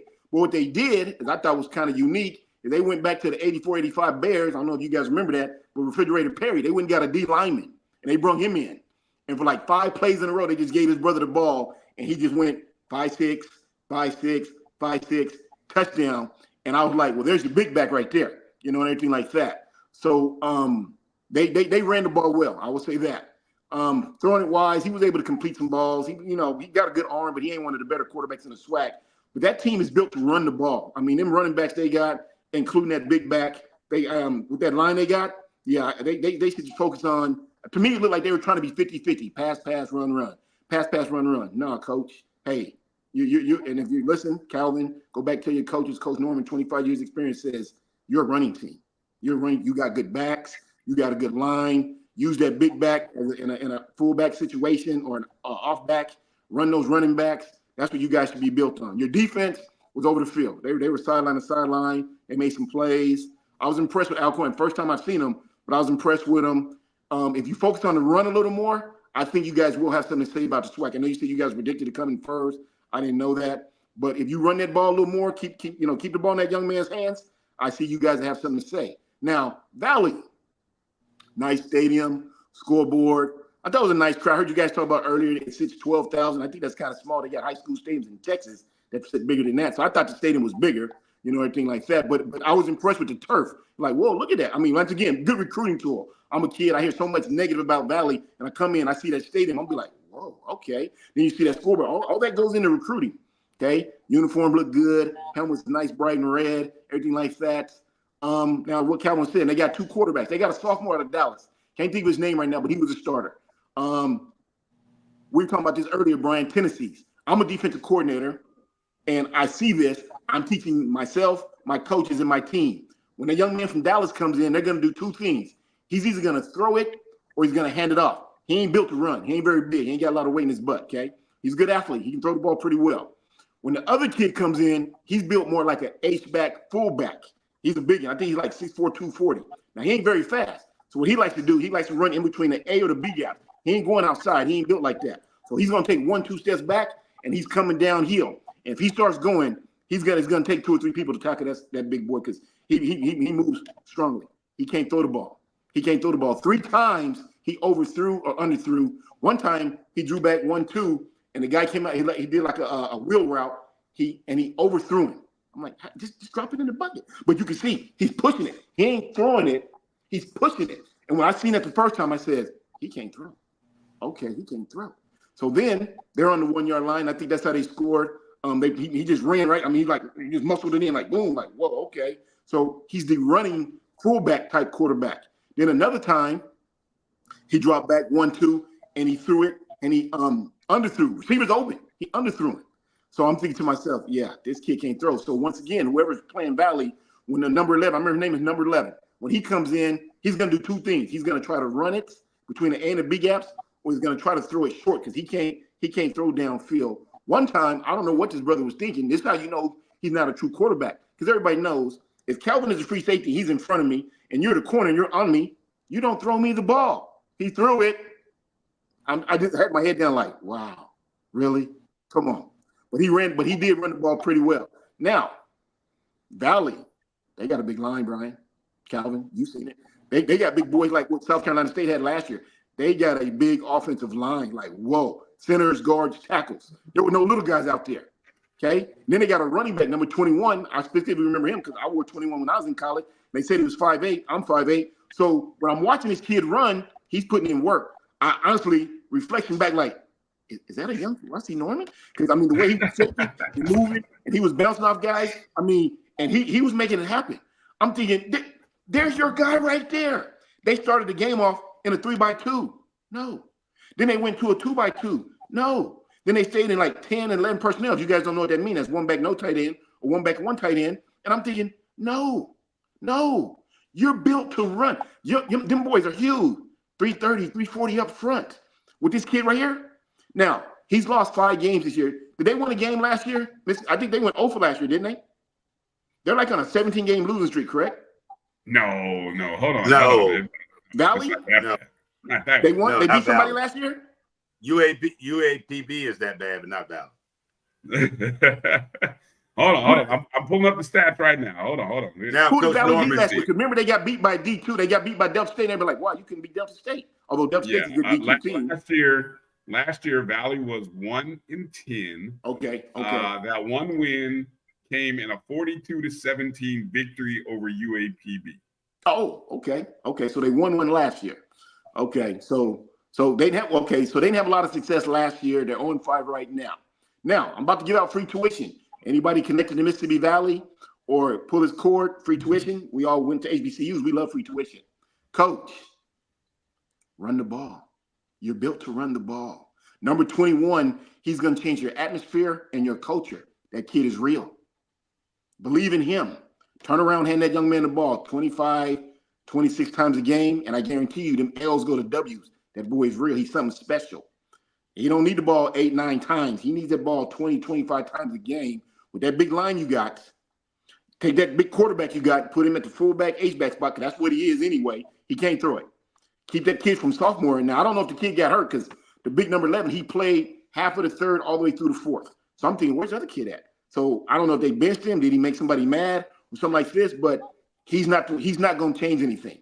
Once again, tendencies. I'm a D coordinator. He's in the game. I already know. He's either going to run between A and the B gaps or he's going to try to throw it short. He can't go downfield because he can't throw. Okay. The other kids in the game, he can throw a good ball downfield, and he's not going to run. He's not that big, and then hand it to number 21. So Mississippi Valley, they need to use those big fellas up front, hand that ball to number 21, and I can guarantee you they're gonna shock some folks. Now that's just I will say this. We were talking about ways to I love Jason Capel and Cyrus Russell over at Alabama State, the leaders of the athletic department. They make a commitment to kind of straying away from the money games, but the way that they incubate that economically is they play, I believe, probably 9 out. All of their games are in the state of Alabama, and if there's a game outside of the state of Alabama, it's probably playing Allcorn or Jackson State. With that being said, when you run up on a Delta State, you're not running up on your run-of-the-mill D2 program because they're right there in Cleveland, Mississippi, right up the street from Mississippi Valley. And they have a different recruiting format, but they're D2s, as we all know, especially with the PWI D2s, that run some pretty solid programs. Mm-hmm. With that being said, at Allcorn, we ran the ball 41 times and only threw it 20. Mm-hmm. So I like that. Yeah, that's what we do. I think our challenge is, as I watched it, the QB, he's going to get some really great looks off of the fact that we ran it 40 times, but he has to be accurate. The ball has to be on the money because the guys are going to be open. You're running it 40 times. The box is crowded. You got one-on-one matchups, and we missed a couple yesterday. Probably the score should have ran. We probably should have scored about 60, but because we had some guys streaking that were wide open. But the run game, and like you said, he put an offensive lineman back there, and this kid is really really athletic. And they just posted it on Twitter, just pancaking some guys running the ball from that fullback position. So, I think we're on to something with the way we're going to control it. And when you run the ball 41 times, you get into some clock management as well. So I think that's going to be the way that if we're going to, win our division and win the SWAC, it'll be on the back of the running back and then with some timely play from the quarterback. Bryan, real quickly, I will say this. I know that some people are screaming for the coach at Mississippi Valley's head these days everybody wants to microwave. No one wants to develop things. I was looking at that yesterday. That quarterback's a sophomore. That line is sophomores and juniors. That defense is sophomores and juniors. So he's got a young team. They're not winning, but they scored late in the fourth quarter. Game's already out of hand. But the fact is they kept fighting. They just didn't lay down. So I like that about the coach. I don't know much about him. I know he's young. I know he didn't have a lot of experience. I know he went to school there. He's from that area. It was all kind of different reasons why they say they gave him the job, everything like that. But I will say this. I don't think I would say give the brother another year because let them kids grow. They're going to get better. You can just see it. They're going to get better. They're right there. Not saying they're going to win the SWAC or the Celebration Bowl, but they're going to turn that corner. But once again, as of right now, hand that ball to number 21, and these last 6 games, however many more we got to go, get some W's instead of them L's, because that kid, he can make a difference. I was just so impressed with him, like, wow, they got to get this boy the ball. There are some programs in the SWAC where the reality of giving somebody and saying, hey, you got 3 years or 4 to get it turned around should happen because of your culture, your base, your recruiting that can happen quickly. Then, and those would be your FAMUs, your Gramblings, your Southern. But then there's other programs you need 4 to 5 years. Texas Southern, UAPB, Valley. You really need a 5-year window to be able to get it right so that by year 4, as your recruiting has and your culture has been built over the last 2 to 3 years, that it starts to show up in year 4 where hopefully you catch a few breaks and maybe you become a 500 ball club in year 4, with year 5 being the year that you can maybe get to 7 wins, maybe be in contention. Other than that, you're just spinning the wheel. Because if you're coming in thinking that Kendrick Wade, who's the head coach of this is his 2nd year, if you think he's going to be able to turn that program around for year 3, you're delusional. Anyone who thinks that is delusional. I'm sorry. It's not going to happen. He's going to need a full graduating class, almost in the same breath that what Texas Southern had with their coach.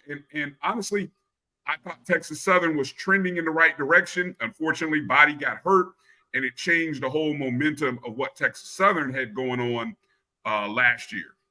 But that's just my. Hey, Brian. So it's a comment in the chat that's interesting, and I'm trying to figure it out. It says that Bama State does that scheduling because they are ineligible for the playoffs. So the strength of schedule for them is irrelevant. I don't think that they're necessarily ineligible, but I think they play a schedule that won't allow them to compete in the playoffs because they play a game, the Turkey Day Classic, I believe, is on Thanksgiving. So it's not that they're ineligible, but to be honest with you, why are we worried about the playoffs anyway? Because when's the last time HBCU won one of those games? So I'm saying we're worried about something that you're not going to win. Exactly. So you might as well cash in, and they've done in Bama State. They've done a fabulous job, even with the stadium. They have Coach Norman. They have an awesome place to play. Their stadium, great restaurant inside the stadium, great hospitality. So I understand. It's not an ineligible like they done something wrong. They made a choice about when they play their last game.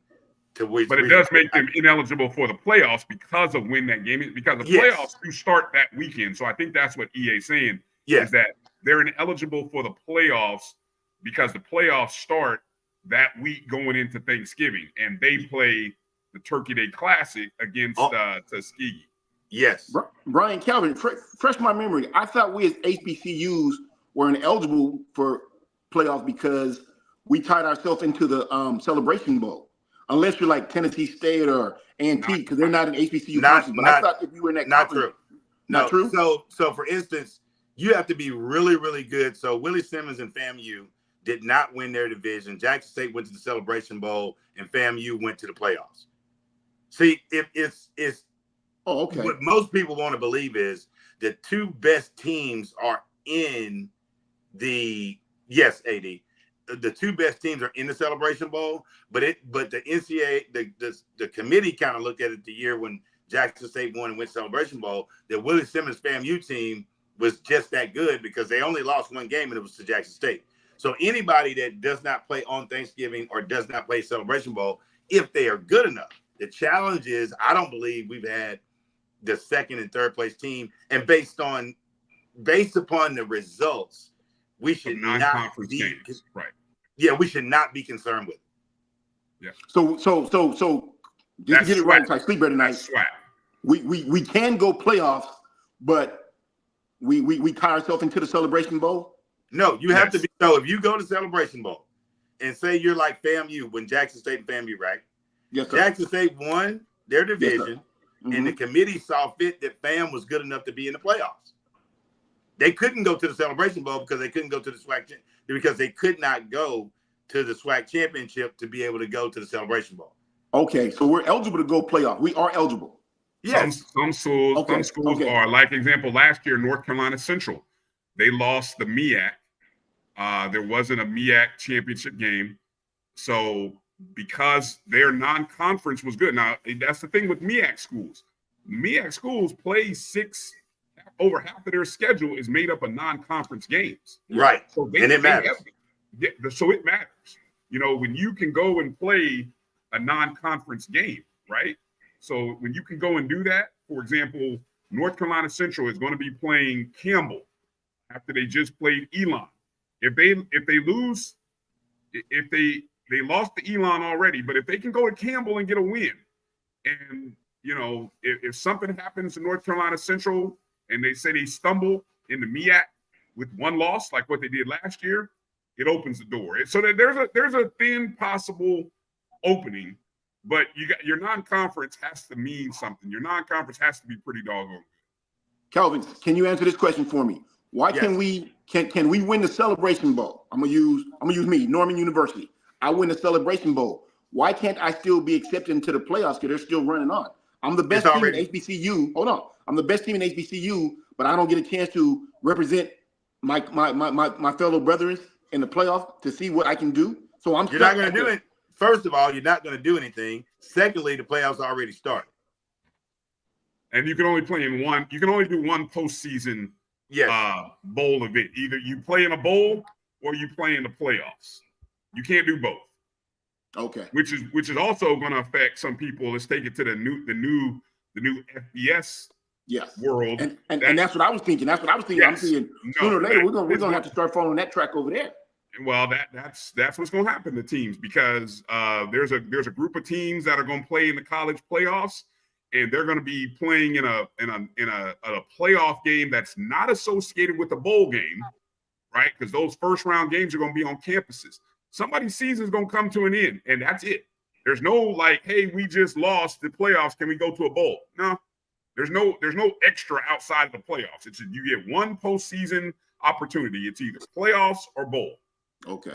Same thing at our level. Okay. Yeah. All right. So, Coach, as we get ready to wrap up our time, I want to give you with some final thoughts or words you want to share with us as teams are coming up on the midway point of their season, or maybe just some thoughts going into next week's contest. Once again, I want to give out free tuition. Mississippi Valley, use that big line, run number 21. Allcorn State, you got a good quarterback, work on his accuracy, but use them running backs you got because that one little brother, he's got speed, and that big back you got, they can make a difference running the ball. Alabama State, continue to work that defense because you look good. Continue to put a blanket around that quarterback, run the ball, short passes. I think you can do something in the SWAC. Bethune, you got to wake up because right now you have no identity. You can't wake up in the third real quick and then want to lollygag and kick it. You have to wake up from the first quarter through the fourth quarter if you're trying to do something. If not, then I don't know. You know, once again, I call it the toilet bowl, and I want to see that game, Brian. I'm going to tell you right now, that's the game I'm going to be doing whatever I got to do. I want to see that game there because I want to see who's going to win that one.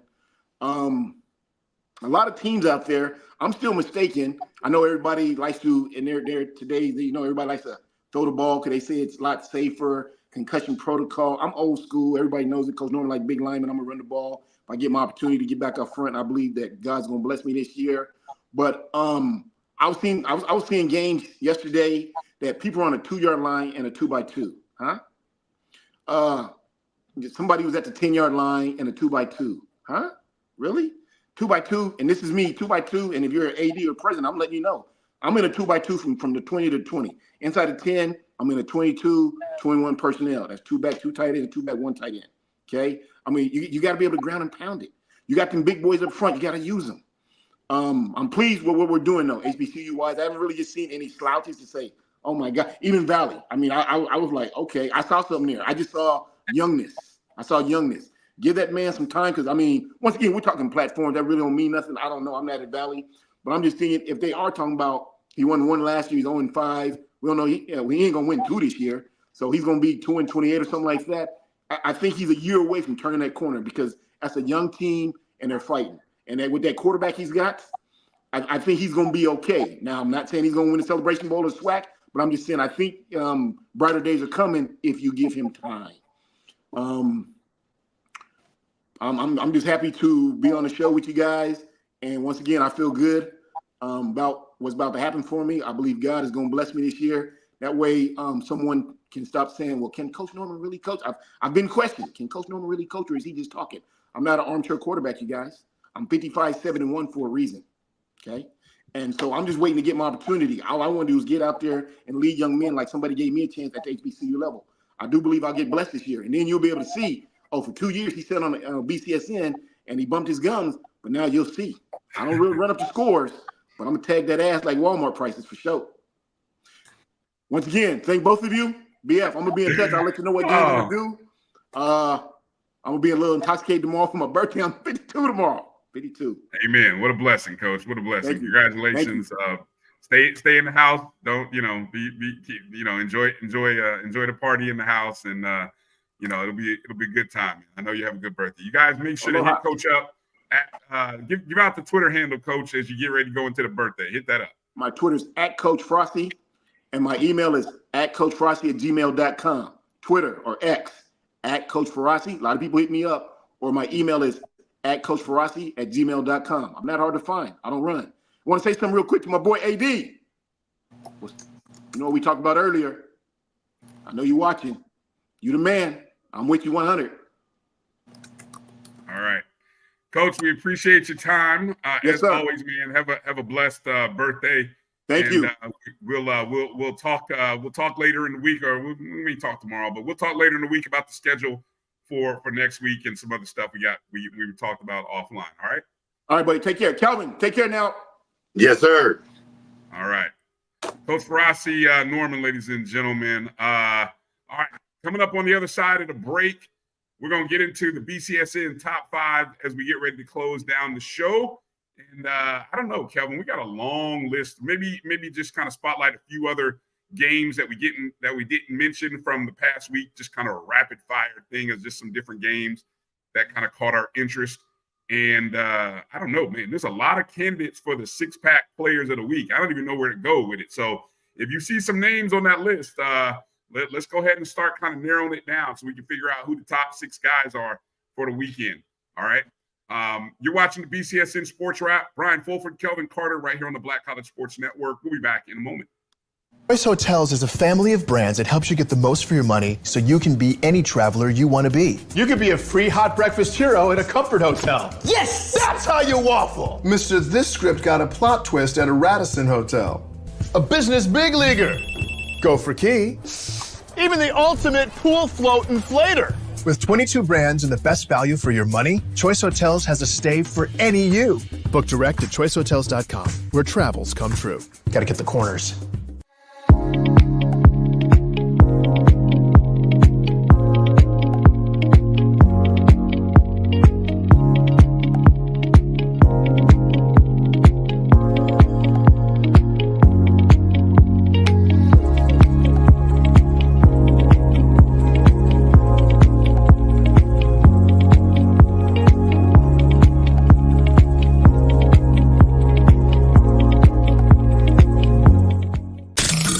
The human voice has always connected audiences with experiences. Major brands all across America have trusted Kever's voice time and time again. Conversational, powerhouse, intelligent, and sincere. That's the voice you need for your creative marketing process. KEAVERSVOICE.com. Kever's Voice, Kever's Voice, KeversVoice.com. Always on, all the time. Since 2002, Empowerment Resources, Inc., a nonprofit organization, has empowered more than 1,500 youth and adults in Duval and surrounding counties. Through its programs, Journey into Womanhood, Girls Mentoring, Life Skills for Teens, and Parenting Education Coaching.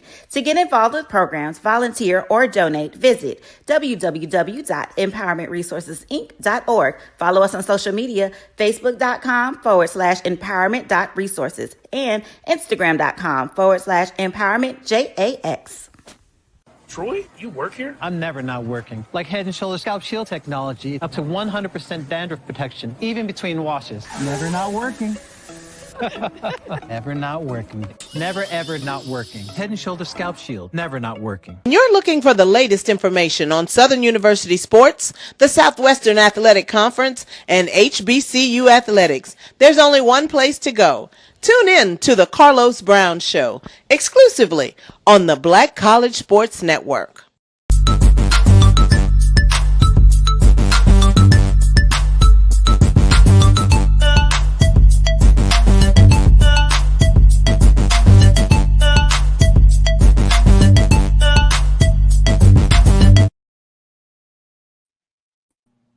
Welcome back to the BCSN Sports Wrap. Ryan Fulford, Kelvin Carter here. Appreciate Coach Farasi Norman for joining us in the last segment.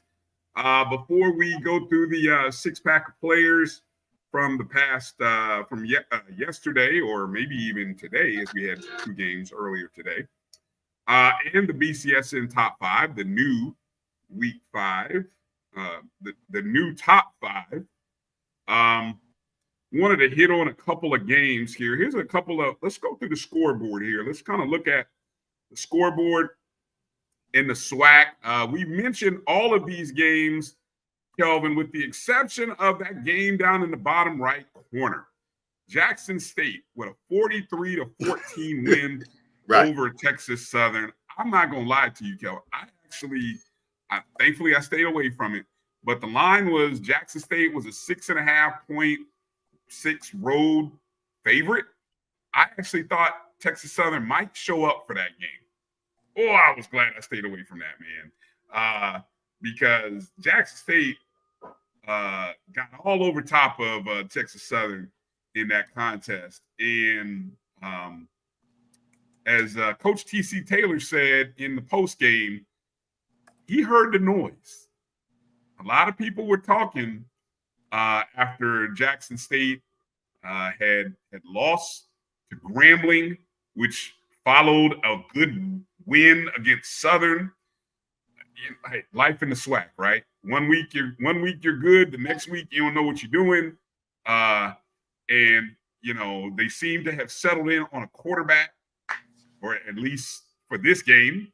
Jacoby and Morgan had a good game. Well, from the standpoint of he had 4 touchdowns. He had 2 passing touchdowns, 2 rushing touchdowns. He was 13-22 passing for 185 yards, 96 yards rushing on 10 attempts with 2 touchdowns. So and just everything about the offense just looked better. I don't know. Is Jackson State who they showed themselves to be?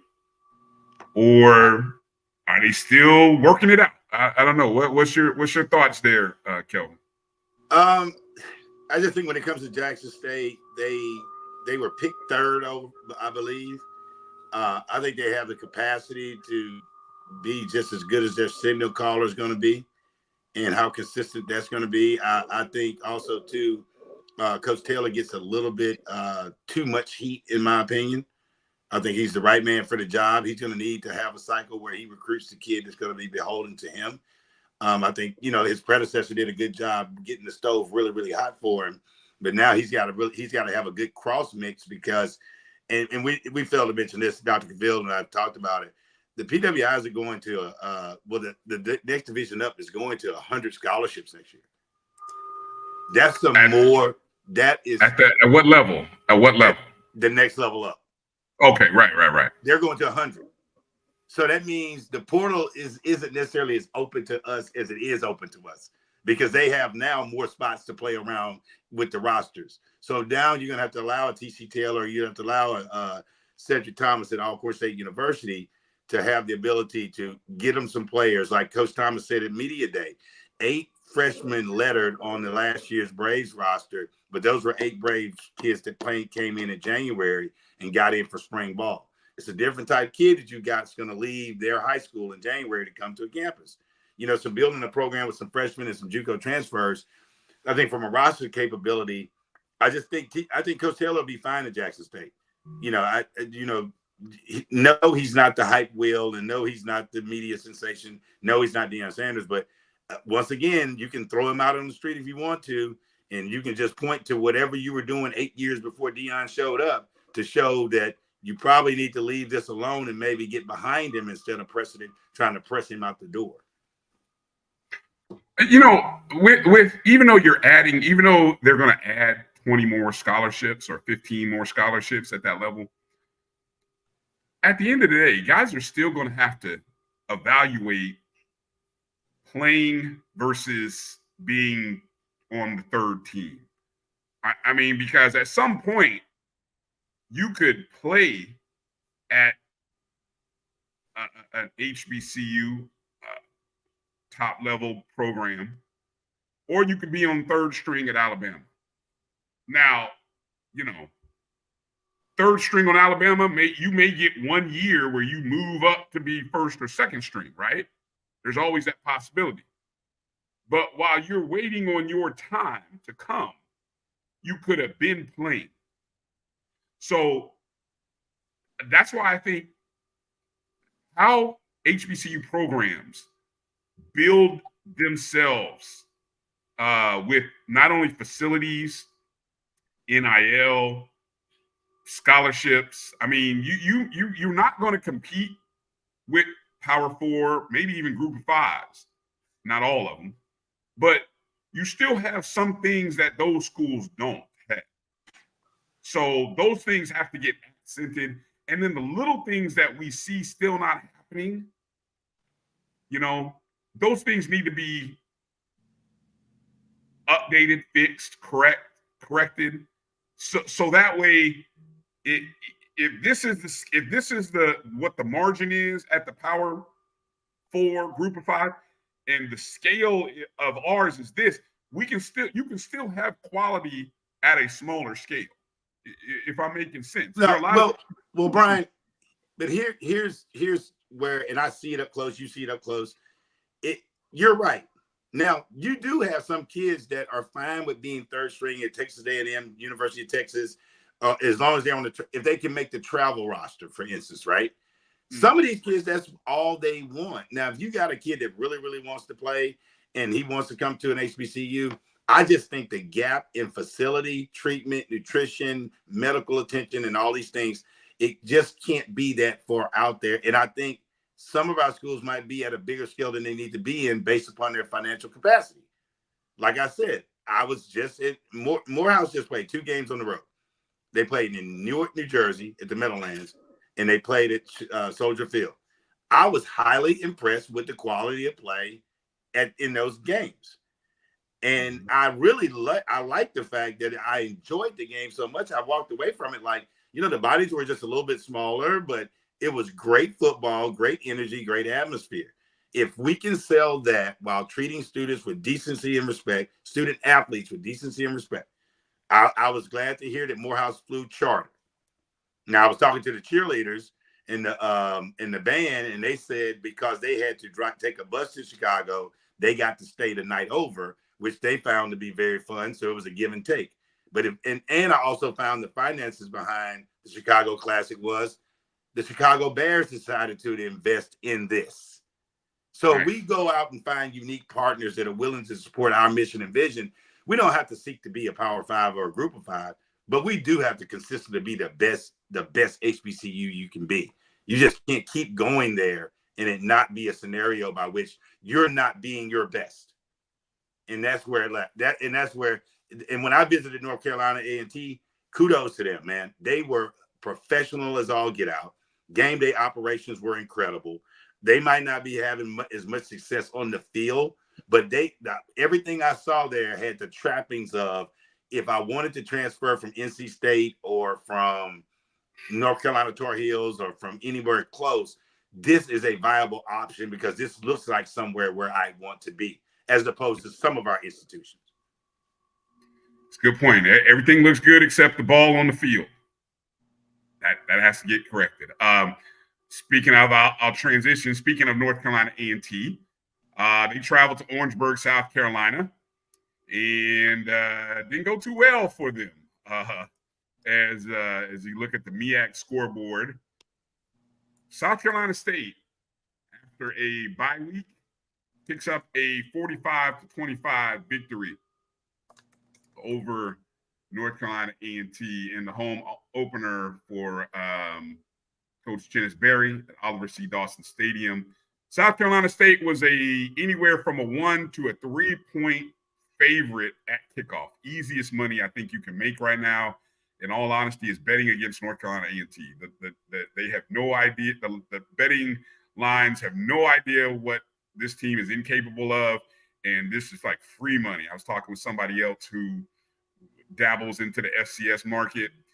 This is like free money. This is free money, folks. Just hand it out. Just place the bet, look away. You don't even have to go back and watch the score. Just know that A&T is going to lose by more than 3 points. But South Carolina State had 521 yards of total offense in the contest, 6 touchdowns in total. A large portion of that came from quarterback Eric Phoenix, who threw for 367 yards and 3 touchdowns. His wide receiver, Caden High, caught 8 passes for 152 yards and a touchdown. Big day for South Carolina State. Also there on the MEAC scoreboard, disappointing loss for Howard against another Ivy League school. This time they lose to Princeton 30-13, probably closer than it really was. I think Howard may have scored late in that contest. Probably the more disappointing score was Morgan State losing 22-3 to Stony Brook. Just no offense at Morgan State right now. If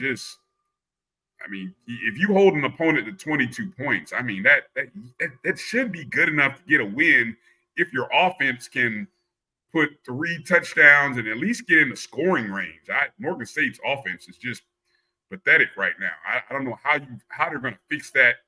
And given the point production from teams like North Carolina Central, South Carolina State, and Delaware State, the offenses that those 3 teams alone are putting up in conference, I don't know. I don't know how good Morgan's defense is, but I guess we're going to find out once they start getting into conference play.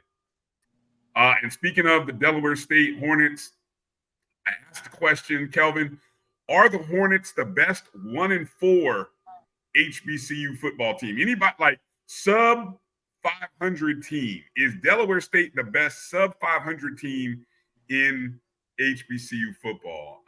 They lost that game on the road at Campbell, a very winnable game, another winnable game. They lose it 44-41.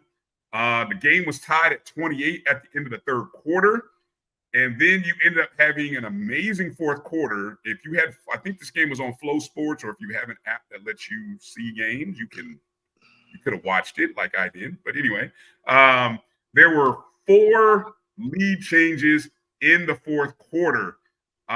Delaware State ended up giving up the game-winning touchdown to Campbell with 42 seconds to play after they took the lead with about 2 minutes and some change to play. Delaware State's quarterback, Marquis Adams, 12 of 23, 252 yards passing, 4 touchdowns. And the running back who I automatically, even though in the loss, Kelvin, I put him in the 6-pack. Jaden Sutton, 20 carries, 198 yards, 2 touchdowns. By far the top passing performance on the day. But anyway, those are me. Any reaction from any of those MEAC games? Oh no, I'm fine with. I actually do, but the Delaware State piece is interesting because as we were talking about facilities, Shout out to Coach Shields, who's their athletic director out there, who's really doing a great job in partnering with Donald Driver and some other professional players to upgrade their facilities so they can be more competitive and get better athletes. So it was interesting you said where it clicked in my mind that she's there doing that great work with them, and they are probably the best 1-4. And again, Campbell is one of those schools where you're going to have to bring your hat to compete with them, but, same level, but just a little bit different twist to it. So yes, and I think another six-pack person should definitely be Ja'Cory Unsell, Allcorn running back, 12 attempts, 164 yards. I think that's a big deal. And of course, the Delaware, you said Jaden Sutton, that 20 attempts for 198 yards. That's definitely a six-pack guy. Right. A couple other games from Saturday. Tennessee State gets a 13-9 win in rainy conditions in Tennessee in Nashville, playing in the large stadium home of the Tennessee Titans. Tennessee State did manage to score to open the ball game, 7-0 lead, before Charleston Southern would kick 3 field goals over the course of the next couple of quarters to take a 9-7 lead. Tennessee State would have to wait all the way until pretty much the final 3 minutes of the ball game before they could close that game out. They closed the game on an 11-play, 92-yard drive, scoring a 19-yard touchdown by Jordan Gant to take the 13-9 lead with 46 seconds left in the contest. This was one of those ugly slugfests, it wasn't pretty. There were 11 total punts in the contest. Tennessee State had 7 of them, but Tennessee State's defense showed up when they did. They had a fumble recovery on the 35-yard line where Charleston Southern was driving in the TSU territory, and then they recovered a fumble in the end zone as Charleston Southern was trying to go ahead with almost a knockout punch in the fourth quarter. Tennessee State forced a fumble, recovered it in the end zone, and kept Charleston Southern. I think the Buccaneers are their nickname. But a good win for Tennessee State as they get their first conference win of the season, improved to 3-2, 1-1 in conference play. They already lost to Tennessee Tech, so they are 1-1 in conference play. A couple other scores just of note. Watch out for West Virginia State, Division II level in the Mountain East. They got a 48-22 victory over West Virginia Wesleyan. They moved to 3-1 overall, 2-0 in conference play. The Langston Lions, they got a 35-25 win over Texas College to move to 2-1 in the Sooner Athletic Conference. So Langston is now 2-2 overall, 2-1 in conference play. Texas College, after winning their first 2 ball games, non-conference, they have lost 3 straight conference games. They are now 2-3 overall. All right. All right. So let's kind of go through our 6-pack players for week number 5 here. Always, you guys may have another name. There's plenty of outstanding performances out here. So it's kind of hard, but I think we got a good 6 names here. Let's start at the top of the list, Kelvin. We rarely get a defensive guy in this list, but among the defenders that I selected and found, Benedict Israel, I'm going to say that I may butcher the name, so I'm going to say it, Israel Nukocha or Wokocha. I hope I said his name right. 7 tackles, 4 of them were solo, had 3.5 tackles for loss, 3.5 sacks, and a forced fumble. Benedict would get a 21-5 victory over Morehouse, I believe it was. Hold on, I got it pulled up right here. Let me see. Benedict. Yeah, 21-5 over Morehouse. Also on the 6-pack, how about Jada Byers? 20 carries, 173 yards, and a touchdown for Virginia Union, who got a big win over Shaw. You mentioned running back Jacorian Sewell, 12 rushing attempts, 164 yards, and a touchdown. Also, Delaware State running back Jaden Sutton, 20 carries, 198 yards, and 2 touchdowns. A pair of quarterbacks also made the list. Walker Harris of North Carolina Central, 19 of 25, 245, and 4 touchdowns, no INTs. And how about South Carolina State quarterback Eric Phoenix? Many people don't think of him as a passer, but how about 22 of 33, 367 yards, 3 touchdowns, 2 INTs. And, you know, Kelvin won't let me forget about Edwin Sumerer. I hope I said the last name right. Of Allcorn, who had 3 INTs in the ball game. So if we had a 6-pack plus 1, Edwin would fall into the plus 1, I think. So there we go. And look, again, there's some outstanding performances all around. Some guys who had some big games, a few 4-touchdown passers. And I would have liked to include the young man from Albany State, who accounted for 7, Isaiah Knowles. I just don't have any stats, though, Kelvin. I mean, I got a story, but I don't have any stats. So, I don't know. All right, Brian. What do you think? I think we're good with where we are. All right. Looking forward to this upcoming week. We got some homecoming games coming up. Allcorn State University versus UAPB. We got some big games on the road. So for some other teams. So I think that we'll reconvene this discussion throughout the week. And I do like that from Dalen Lee from I believe that's Winston-Salem. 3 TDs with no picks. Yep. Had a good week. Had a good week he did. Yes, we did. All right. Let's get ready to get out of here. But let me give the top 5 then. So that way we can get this on record. And then again, like I said, no graphics this week. But let's give you the BCSN top 5 for week number 2. First off, the non-Division I teams in the hunt for this week.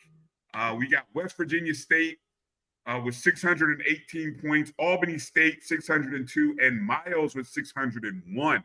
Coming in at number 5, actually scoring more points, but actually dropping a spot. This is going to be controversial, I know. Clark Atlanta comes in at number 5 with 645 points. Actually an improvement in points, but unfortunately, as you'll find out, there's some teams who actually jumped ahead of them this week. Back in the top 5, number 4, Virginia Union Panthers with 666. I say 0.2. Normally we round up, but Kelvin, I just couldn't leave the Panthers out there with 666 points. Wouldn't seem right. So 666.2 points for Virginia Union. Coming in at number 3, Virginia State. Back in the mix, 677 points. So another CIAA team makes the top 5, which means the number 2 team stays the number 2 team from last week, and that's Winston-Salem State, 678 points.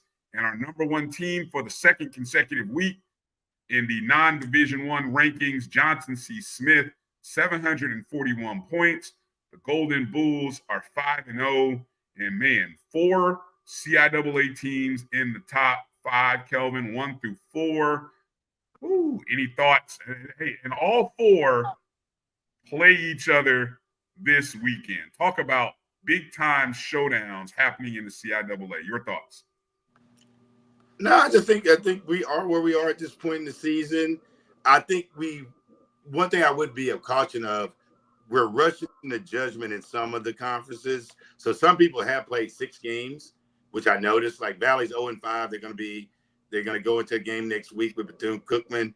So to me, with the other conferences, it looks a little bit more balanced, because I looked at the SIAC earlier and it was straight up and down 2-0, then 2-0, and then everybody else was 1-1.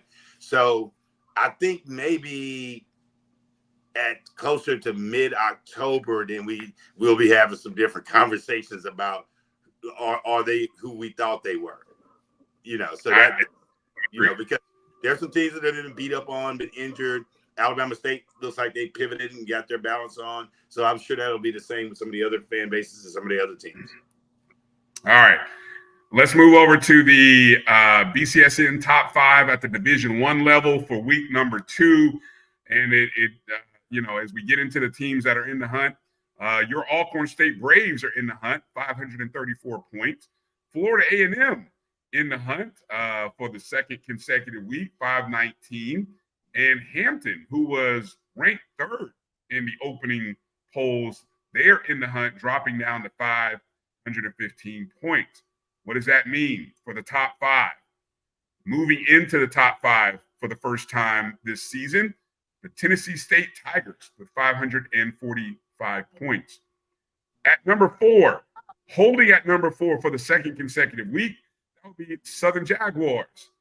Southern didn't play and didn't lose any spots. That's amazing in a poll where you don't play, you don't lose, you don't gain. So 559 points for Southern, holding at number 4. We got a new team at number 3, though, the Alabama State Hornets. 593 points, moving to a record of 2-2 after a road win at Bethune-Cookman. Number 2, entering the top 5 for the first time and shooting all the way up to number 2. That would be Jackson State. Jackson State going on the road, getting a good win for Jackson State, 639 points in number 2. And the number 1 ranked team, new number 1 ranked team in the BCSN top 5 Division I, moving up from number 2 to number 1, the North Carolina Central Eagles, 690 points. So again, North Carolina Central at 1, Jackson State 2, Alabama State 3, Southern 4, and Tennessee State 5. Your thoughts, Kelvin? No, I think we're spot on. Like I said, I think it's too early, but I do think that North Carolina Central is super strong.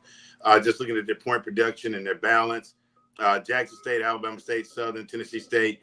Proud of Tennessee State because they're in a conference where they're going to have to bump heads with some schools that are definitely outside of their resource scope on a week in, week out basis. So it's good to see them there. And again, I think we discussed this last year. How do we even view Tennessee State moving forward? Because they're not going to have another HBCU opponent. So, and that's one in itself with them being in the OVC. So we'll see how this all plays out as they try their best to win their conference, which I think this go around they might have an opportunity to win the OVC. It'll be interesting. Yeah, definitely. If they have a shot, they got a good contest upcoming against Lindenwood upcoming this. That's here in St. Louis, so should be pretty good. Yeah, I saw that. In terms of this upcoming week, first weekend in October in the SWAC, of course, it looks like not quite everybody is playing. Really, this is one of the weeks where the only conference, well, there's 2 conference games. It's on the eastern side. It's FAMU at Alabama State and Alabama A&M at Jackson State. Those are the only 2 SWAC conference games. Of course, Arkansas Pine Bluff at Allcorn State. That's a conference game. So you got 3 conference games. Prairie View travels to Incarnate Word. Southern hosts Nicholls State. And Texas Southern plays Virginia Lynchburg. So they should get that win. So it'll be interesting to kind of see how it all plays out. And we'll share a little bit later on in the week the top 5 games for the upcoming week. But I can already tell you 2 of them are in the CIAA. They just have to be. That's how good that is. And so we'll go there. Make sure to tune in to Saturday afternoon, 4:00 in Edward Waters in Jacksonville. 4:00 Eastern in Jacksonville, Florida. Fort Valley State hosting Edward Waters. You might recognize the play-by-play guy for that game. You might recognize him. But that's gonna do it for tonight's show. Kelvin, any final thoughts as we close out the show? No, I'm at home for the homecoming game this coming weekend, so look forward to talking about that next week. And wish everybody a happy and safe week. And to those of you affected by the storm, many prayers and blessings to all of you. All right. Well, that's going to do it for tonight's show. I want to thank Coach Farasi Norman again for joining us. Want to encourage you, if you miss any of our shows, there are many places that you can go, but I encourage you to go check out the podcast of all of our shows on the BCSN Pod Zone. Everywhere that you listen to podcasts, Spotify, Amazon Music, Apple Podcasts, iHeartRadio, all of the shows on the Black College Sports Network right there in one spot, BCSN Pod Zone. Go download, go rate, review, subscribe, so that when we post those podcasts that you can go listen, and of course you can always recatch the show on YouTube and Facebook as well. Make sure you're following at MyBCSN1, the number one for all of the content. Coming up on Tuesday, of course, Dr. Bill's Inside the HBCU Sports Lab, the ONG Strike Zone on Wednesday night, and another episode of the Sports Lab on Thursday. Carlos Brown Show, is on Saturday at noon Eastern, 11 Central. And of course, you can go listen to his show on the Pod Zone as well, just in case you missed it. Just saying. All right, that's going to do it. We're out of here. Thank you, everybody in the chat room. Make sure to go wish Coach Farasi a happy birthday if you would. Hit him up on X, or if you want to send him an email, you can do so as well. And we just thank and appreciate you guys for tuning in with us tonight. Thank you, Kelvin, for being a part of the show. Excuse me. And I think Jamie may be back in the co-host chair next week. So that's going to do it for tonight's show, everybody. You guys be well, be safe, have a great week, and we'll see you next week. Peace out.